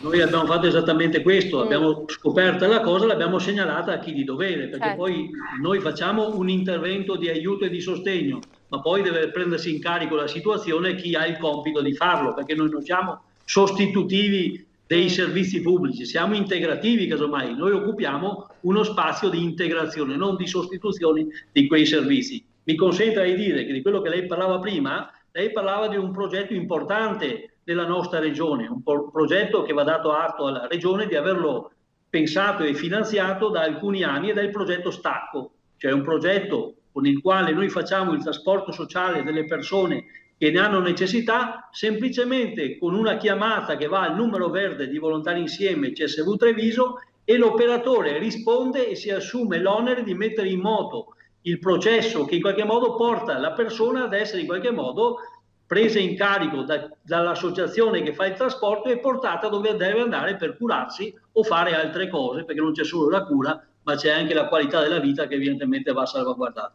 Grazie Alberto Franceschini per essere stato in nostra compagnia, grazie e buon lavoro a lei e a tutti i volontari, davvero grazie ancora. Grazie a lei, arrivederci.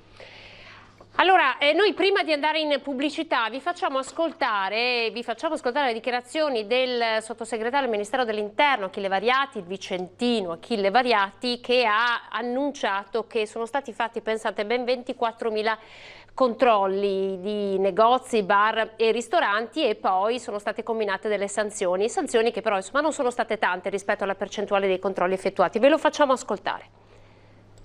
Sono ancora giorni difficili questi per la pandemia e lo sappiamo tutti, ma ci sono dei dati che sono francamente positivi e dei quali essere fieri. Nella scorsa settimana sono state fatte dalle forze di polizia 23.244 controlli nelle nostre piazze, nelle nostre strade in Veneto, e solo 325 sono stati i cittadini che sono stati sanzionati. Sono stati fatti 5.609 controlli negli esercizi commerciali, bar e ristoranti, e solo 24 sono stati sanzionati. Questo significa che ciascuno di noi si sta comportando bene, con senso di responsabilità, ed è quello che dobbiamo fare. Da un lato ringraziamo le forze di polizia per lo straordinario lavoro che stanno facendo, dall'altro il nostro futuro, la nostra salute, la ripresa della nostra vita normale dipende da noi, dai nostri comportamenti. Noi, veneti, siamo nella direzione giusta. Achille Variati, sottosegretario al Ministero dell'Interno. Allora, questa è un po' la comunicazione che abbiamo voluto inviare, è la notizia davvero di pochi minuti fa. In ultima battuta, prima di lanciare la pubblicità, vi leggo invece quest'altra notizia, che è una notizia di cronaca, ma insomma è una notizia importante perché è legata a un'operazione di NAS. Altri 4 siti internet che vendevano farmaci antivirali ed antimalarici propagandati come possibile terapia contro il Covid-19 sono stati oscurati dai NAS. Con le ultime operazioni, spiegano all'ANSA i militari dell'Arma, dall'inizio della pandemia salgono a 92 i siti intercettati e oscurati, ma le indagini sono in corso per altri 15 che verranno a breve chiusi con un provvedimento ad hoc, grazie alla continua vigilanza sul web e contro il cybercrimine. Allora, attenzione, non comprate farmaci su internet, perché insomma nessuno è titolato a venderli e nessuno ve li ha prescritti. Andiamo in pubblicità, tra pochissimo parleremo di scuola con la dirigente dell'ufficio scolastico regionale del Veneto, la dottoressa Carmela Palumbo. Tra poco.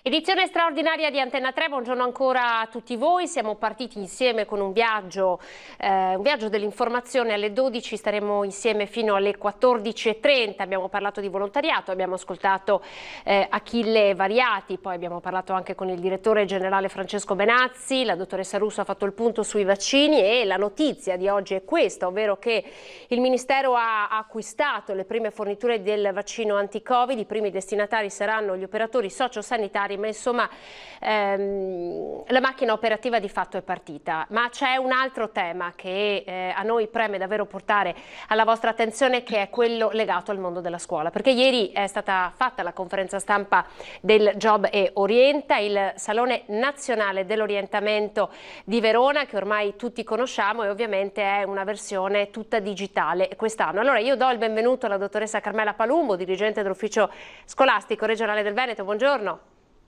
Buongiorno a voi. Allora, ne parliamo oggi, il Salone parte la prossima settimana, quindi il 25 di novembre.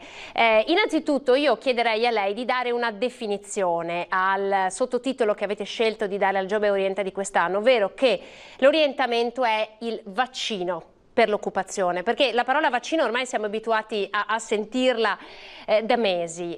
Cosa significa che l'orientamento è vaccino per l'occupazione? Ma credo che sia veramente un bel sottotitolo che siamo riusciti a individuare per quest'anno, e vuol dire che l'orientamento è fondamentale nel percorso di studi di ogni ragazzo, sia quello dalle medie alle superiori, sia quello poi diciamo i percorsi successivi o al lavoro, per aumentare le sue chance di occupazione. Questo significa, e detto in un momento come questo in cui il mondo del lavoro ha diciamo una situazione di crisi, in un contesto comunque di crisi cronica del nostro paese, non tanto del nord-est, è molto importante. Quindi credo che sia un titolo, lo definirei icastico, perfetto. Allora, la cosa interessante è che il Job e Orienta di fatto è un palcoscenico per tutti i vari percorsi di studio che ci sono, e quindi i ragazzi potranno avere questa sorta di vetrina virtuale, ma non solo, anche i professori, per conoscere davvero quelle che sono le opportunità formative. Cioè io finisco un percorso di studi, devo scegliere che cosa fare, che poi significa anche un po' scegliere che cosa voglio, chi voglio diventare nella vita, perché scegliere un proprio percorso, una propria professione determina anche insomma il successo della propria vita professionale. In un momento come questo la versione è totalmente digitale. Possiamo dire, dottoressa, che i ragazzi hanno comunque dovuto tirare fuori delle competenze digitali in questo periodo di lockdown, in questi mesi in cui di fatto la scuola è stata a distanza? Possiamo pensare che i ragazzi si stiano ancora di più digitalizzando? Ma assolutamente sì, i ragazzi e tutta la popolazione in genere, per i ragazzi è diventato uno strumento essenziale di studio, soprattutto per i ragazzi delle superiori, ma voglio dire che secondo me questa edizione digitale è particolarmente importante quest'anno, perché come sappiamo fra poco a gennaio si aprono le iscrizioni, sia per tutti gli ordini di scuola, quindi è il momento in cui tradizionalmente le scuole organizzano quei momenti di orientamento, no? Con le famiglie, incontrano gli studenti, i famosi open day delle scuole. Ecco, tutto questo in un momento del genere è precluso, purtroppo non è possibile fare questi incontri di orientamento in presenza, e quindi Job svolge quest'anno veramente una funzione di servizio, vorrei dire non solo al Veneto ma al Paese, perché sarà proprio una grande vetrina virtuale, ma soprattutto si svolgerà il venerdì in particolare un Open Day nazionale per i ragazzini delle medie che devono scegliere il percorso di scuola superiore. Quindi Job diciamo svolge anche un po' una funzione di supplenza rispetto a tutta una miriade di occasioni e di eventi che in questo periodo si dovrebbero organizzare. Quindi veramente importante, raccomando tantissimo alle famiglie, agli studenti. È facilissimo, ovviamente gratuito, entrare nei servizi di Job, di partecipare a questi momenti, perché soprattutto questo Open Day permetterà sia di incontrare le aziende, quindi di avere un primo approccio con le aziende nei vari settori produttivi, e sia quelle scuole superiori, quelle della meccatronica, quelle del settore agrario, quello del settore economico-finanziario, del settore tessile, che danno tante possibilità di lavoro in futuro. Quindi un'occasione da non perdere, anche perché non ce ne saranno tante in giro in questo momento. Ma infatti devo dire che insomma il Veneto di fatto ha sempre ospitato una vetrina che è nazionale, no? E questo insomma ci rende onore. Una cosa importante è che tra i vari incontri che sono programmati e le famiglie vi potranno accedere molto tranquillamente iscrivendosi al sito, molti vedono come relatori proprio rappresentanti ad esempio del mondo del lavoro e di Unioncamere. A loro è affidato il compito di raccontare come sta cambiando il mercato del lavoro, anche per dire insomma quali sono le nuove competenze che il mercato richiede ai ragazzi. In quale direzione stiamo andando secondo lei? Sì, è vero, ci sono queste presenze, ci sono anche molti testimonial come imprenditori che racconteranno la propria azienda, il proprio settore produttivo, ma sicuramente stiamo andando fortemente verso la richiesta di profili tecnici altamente specializzati, quindi va benissimo l'orientamento verso gli indirizzi liceali, ma è anche molto importante che i ragazzi guardino a quell'offerta formativa che c'è negli istituti tecnici e negli istituti professionali, che danno sicuramente poi in un'area come il nord-est in particolare garanzie di lavoro e di assunzione. Sono anche lavori molto belli, interessanti. Pensiamo diciamo alle professioni del tessile, per esempio. Adesso la moda ha un momento di crisi, ma sicuramente diciamo lungo il loro percorso di studi ci sarà una ripresa. Pensiamo al settore della meccatronica, dell'informatica, i percorsi diciamo sulla tutela ambientale. Insomma, sono percorsi interessanti, belli per gli studenti, ma anche molto promettenti in termini di occupazione. Quindi diciamo che il faro, no, per il ragazzo ma anche per una famiglia, i due fari potrebbero essere l'andamento del mercato del lavoro e poi sempre le proprie attitudini e le proprie passioni, no? Perché forse è a partire da queste che poi il percorso professionale e anche scolastico di un ragazzo ha davvero successo. Certamente, diciamo quelli che sono i propri talenti vanno guardati, apprezzati e valorizzati, questo sempre, ma ci si deve anche guardare intorno, quindi bisogna guardare diciamo dove procede il mondo, quelli che si chiamano i megatrend, cioè quelle tendenze globali, quindi che prescindono anche dal contesto magari ristretto del proprio territorio e sulle quali difficilmente come singoli possiamo incidere, quindi con comportamenti individuali e quindi sono situazioni megatrend ai quali ci dobbiamo in un certo senso adattare in modo positivo, quindi in modo proattivo vorrei dire. Senta, qualcuno potrebbe obiettare, ma insomma in un momento come questo in cui la cosa importante è riuscire ad andare a scuola, adesso le ultime dichiarazioni del ministro Azzolina sono forse dal 7 gennaio, quindi dopo lo stop delle vacanze natalizie, forse c'è la possibilità di tornare in presenza, sempre in maniera scaglionata, magari non per tutti, però non si fa altro che parlare di riuscire nell'obiettivo di riportare i ragazzi nelle classi, eppure noi continuiamo ad insistere sull'importanza dei contenuti, dell'orientamento.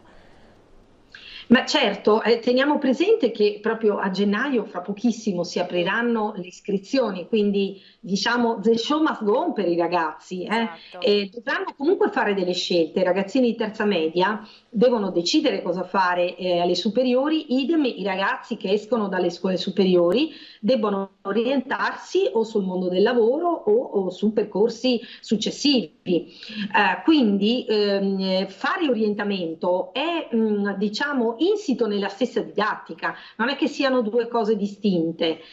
Occuparsi di come orientare i nostri studenti non vuol dire non fare, sì, non si fa la lezione tradizionale, ma è comunque un'attività doverosa, dovuta per la scuola e si deve fare in questo momento perché questo è il momento delle scelte. Allora, ricordiamo l'appuntamento 25, 26 e 27 di novembre, Job e Orienta, sito internet facilissimo, si iscrive, poi si scelgono i percorsi da fare e ci si registra nei vari, insomma, le varie tavole rotonde che ci sono anche dei webinar, quindi davvero anche la possibilità di partecipare in maniera molto, molto attiva. Dottoressa, io approfitto della sua presenza invece per chiedere un po' a lei invece un commento alle dichiarazioni del ministro Azzolina, che peraltro sarà presente a Job e Orienta, sul possibile ritorno di una didattica in presenza a gennaio.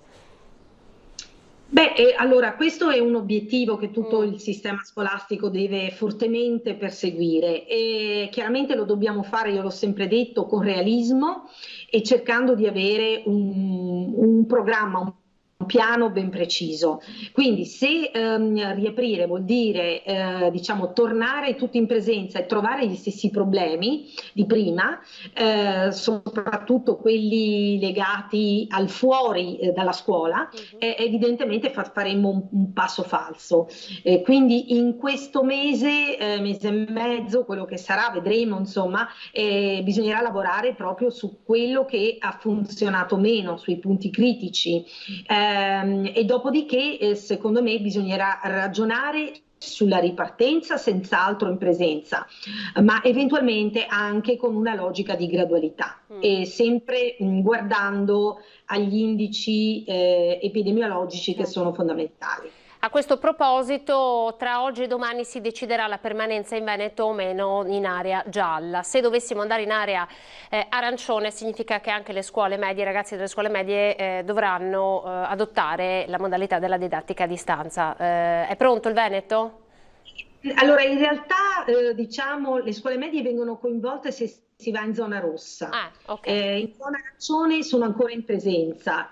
Quello che magari può essere in discussione sono alcune attività che si fanno presso la scuola media, l'educazione fisica, alcune parti dell'educazione musicale. Già la precedente ordinanza regionale ha inserito alcune previsioni e quindi sono questi eventualmente gli aspetti che dovranno essere approfonditi anche sulla base dei pareri del CTS. In ultima battuta ha visto ieri a Venezia, oggi nel Trevigiano, se non sbaglio davanti al liceo Canova, ci sono state delle manifestazioni da parte degli studenti medi che chiedono insomma di poter tornare alla loro scuola. Come può commentare insomma, questo movimento che sta sorgendo in questi giorni e a cui noi daremo spazio anche questa sera nel nostro telegiornale? Ma guardi, io ho incontrato proprio ieri anche tutti i presidenti delle consulte studentesche del Veneto e dire che i ragazzi ci stanno dando una prova straordinaria di maturità. Sono ragazzi davvero, diciamo, fortificati anche da questo evento così imprevisto e che tengono molto alla propria formazione e sono anche preoccupati del proprio futuro. Quindi credo che queste manifestazioni siano assolutamente legittime, dimostrano l'importanza e il valore della scuola, che purtroppo non si può dare per scontato. Noi pensavamo che nel nostro mondo, diciamo, avanzato, civilizzato, il diritto all'istruzione fosse qualcosa di acquisito, no? Di scontato. E invece questi eventi ci stanno dimostrando che ci dobbiamo a volte conquistare anche diritti, riconquistare diritti che diamo per scontati. Quindi grande ammirazione e rispetto per queste manifestazioni. Ovviamente poi il mondo degli adulti deve fare sintesi di tutti gli elementi che vengono in gioco e soprattutto la questione del contemperamento tra diritto alla salute e diritto all'istruzione. In ultima battuta, prima di lasciarci, perché so che lei ha una riunione importante, le chiedo un commento velocissimo. Mi sembra che sulla base dei dati di positività, no, di alcuni alunni, mi pare che il sistema stia reggendo bene.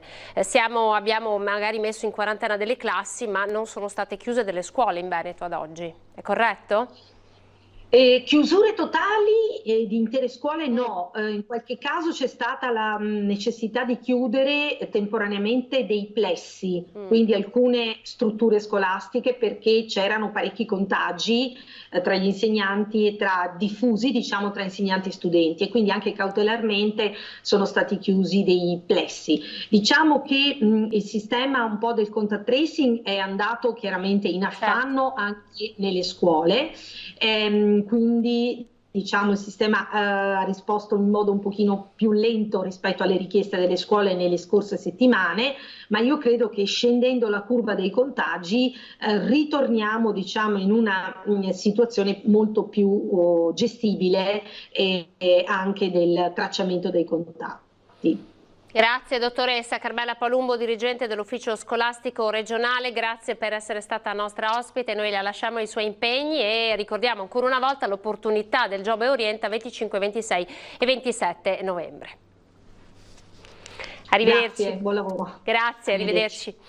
Allora, andiamo a vedere velocissimamente invece i numeri che riguardano la mattinata di oggi, quindi sono i numeri che ci raccontano l'andamento dell'epidemia delle ultime 12 ore. Ci sono, pensate, in Veneto 2.418 casi, sono tantissimi. A Padova i positivi sono 489, a Treviso 470, Venezia 294, Verona 585, Vicenza 370, Belluno 138, Rovigo sono 38 e questi sono i casi annotati, contati dal bollettino dell'azienda Zero nelle ultime 12 ore. Attualmente positivi in Veneto ci sono 66.582 persone, guariti invece sono 43.052. Quindi insomma, ecco, questi sono gli ultimi numeri che vi possiamo dare. Adesso vi faccio vedere un servizio realizzato a Casale, quindi siamo in provincia di Treviso, dove vi raccontiamo ancora una volta come si stanno comportando i medici di base sul territorio, no? Dopo le ultime decisioni che impongono loro, insomma, di eseguire il tampone ai pazienti che abbiano dei sintomi da coronavirus.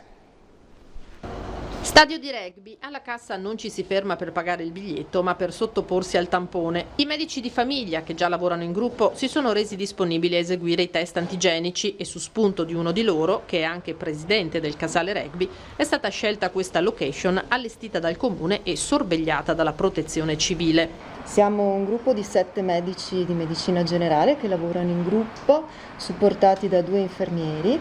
L'iniziativa è partita ed è stata anche accolta con gran favore da parte della popolazione. Sia ieri che oggi abbiamo praticamente registrato il pienone. Voi vi date il turno qui come medici? Sì, ogni giorno ognuno di noi presenza per 2 ore con la collaborazione dell'infermiere. Vedono facce comunque conosciute, vedono magari il proprio medico, in questo caso anche l'infermiere che magari hanno conosciuto ambulatorialmente e di conseguenza si sentono più rassicurati. Niente coda, esito comunicato sia in caso di positività che di negatività entro mezz'ora. Punti tampone gestiti dai medici che contribuiscono ad alleggerire i principali drive-in della provincia. Solo qui, tra ieri e oggi, sono stati effettuati 60 tamponi, 3 in tutto i positivi. L'unico grande problema è che praticamente nel giro di un paio di giorni finiremo la fornitura data dalla ASL, dall'azienda. Per cui il nostro proposito, il nostro invito sarebbe quello, vista la riuscita positiva dell'esperienza, di poter reiterare e continuare su questa strada. Quanta importanza ha che anche i medici si attivino? Ma è fondamentale perché loro conoscono il territorio, hanno un contatto diretto con i loro pazienti e quindi scaglionano con i tempi giusti nell'arco di queste 2 ore, dalle 11 alle 13, coloro che hanno bisogno di fare i tamponi. Allora, sono una ventina i fascicoli aperti, qui siamo nel veneziano, aperti dalla Procura di Venezia in relazione ai contagi da Covid con esito mortale avvenuti all'interno delle residenze per anziani della provincia di Venezia. A coordinare gli accertamenti è il sostituto procuratore Giovanni Gasperini sulla base delle indagini effettuate dai NAS nelle strutture del Veneto. Nel mirino i casi avvenuti durante la prima ondata della pandemia. Si vuole capire se siano stati adottati e rispettati i protocolli per la salvaguardia della sicurezza sanitaria degli ospiti. Alcuni degli esposti giunti sul tavolo del magistrato riguardano una casa di riposo di Marghera, ma questa è una storia che abbiamo già conosciuto anche per una casa di riposo del Trevigiano. E per restare nel veneziano adesso andiamo all'Angelo di Mestre. In pochi giorni all'ospedale è stata riattivata e ulteriormente rafforzata l'area anti-Covid che era già stata messa in piedi a marzo. Vediamo il servizio. Generatori d'alto flusso d'ossigeno, caschi CPAP, centraline di monitoraggio, ventilatori, pompe da infusione, altri letti di subintensiva e nuovi letti in telemonitoraggio. In 3 giorni il maxi reparto Covid dell'ospedale dell'Angelo di Mestre ha riattivato e rafforzato l'assetto antivirus che era stato messo in piedi a marzo. Rispetto alla prima ondata, i posti letto di terapia subintensiva sono raddoppiati da 4 a 8, cui si aggiungono 20 letti di terapia ad alta intensità di cura, 28 letti in più che vanno a sommarsi ai restanti per un totale di 62 posti letto. L'ULSS 3 ha potenziato anche la strumentazione a disposizione di pazienti e sanitari. La dotazione dei generatori ad alto flusso d'ossigeno è passata da 4 a 20 unità. Il parco dei caschi d'ossigeno CPAP è passato da 15 a più di 100. Dagli 8 ventilatori della prima fase si è passati a 16. Le pompe da infusione sono passate da un'unità a letto a più unità per ogni letto. Sono infine 23 i letti attrezzati in telemonitoraggio. Le nuove centraline di monitoraggio arrivate in questi giorni permetteranno così di tenere sotto controllo i parametri del paziente anche a distanza. I pazienti in corsia sono al momento 62, il 30% non soffre di altre malattie particolari, ma ultimamente cominciano ad arrivare casi più importanti, come quelli della prima ondata. A supportare pneumologi e personale qualificato per l'emergenza Covid, anche in questa seconda ondata, dal reparto di medicina interna sono scesi in campo 8 medici internisti, 6 dei quali si erano formati e qualificati lavorando nel corso della prima diffusione epidemica.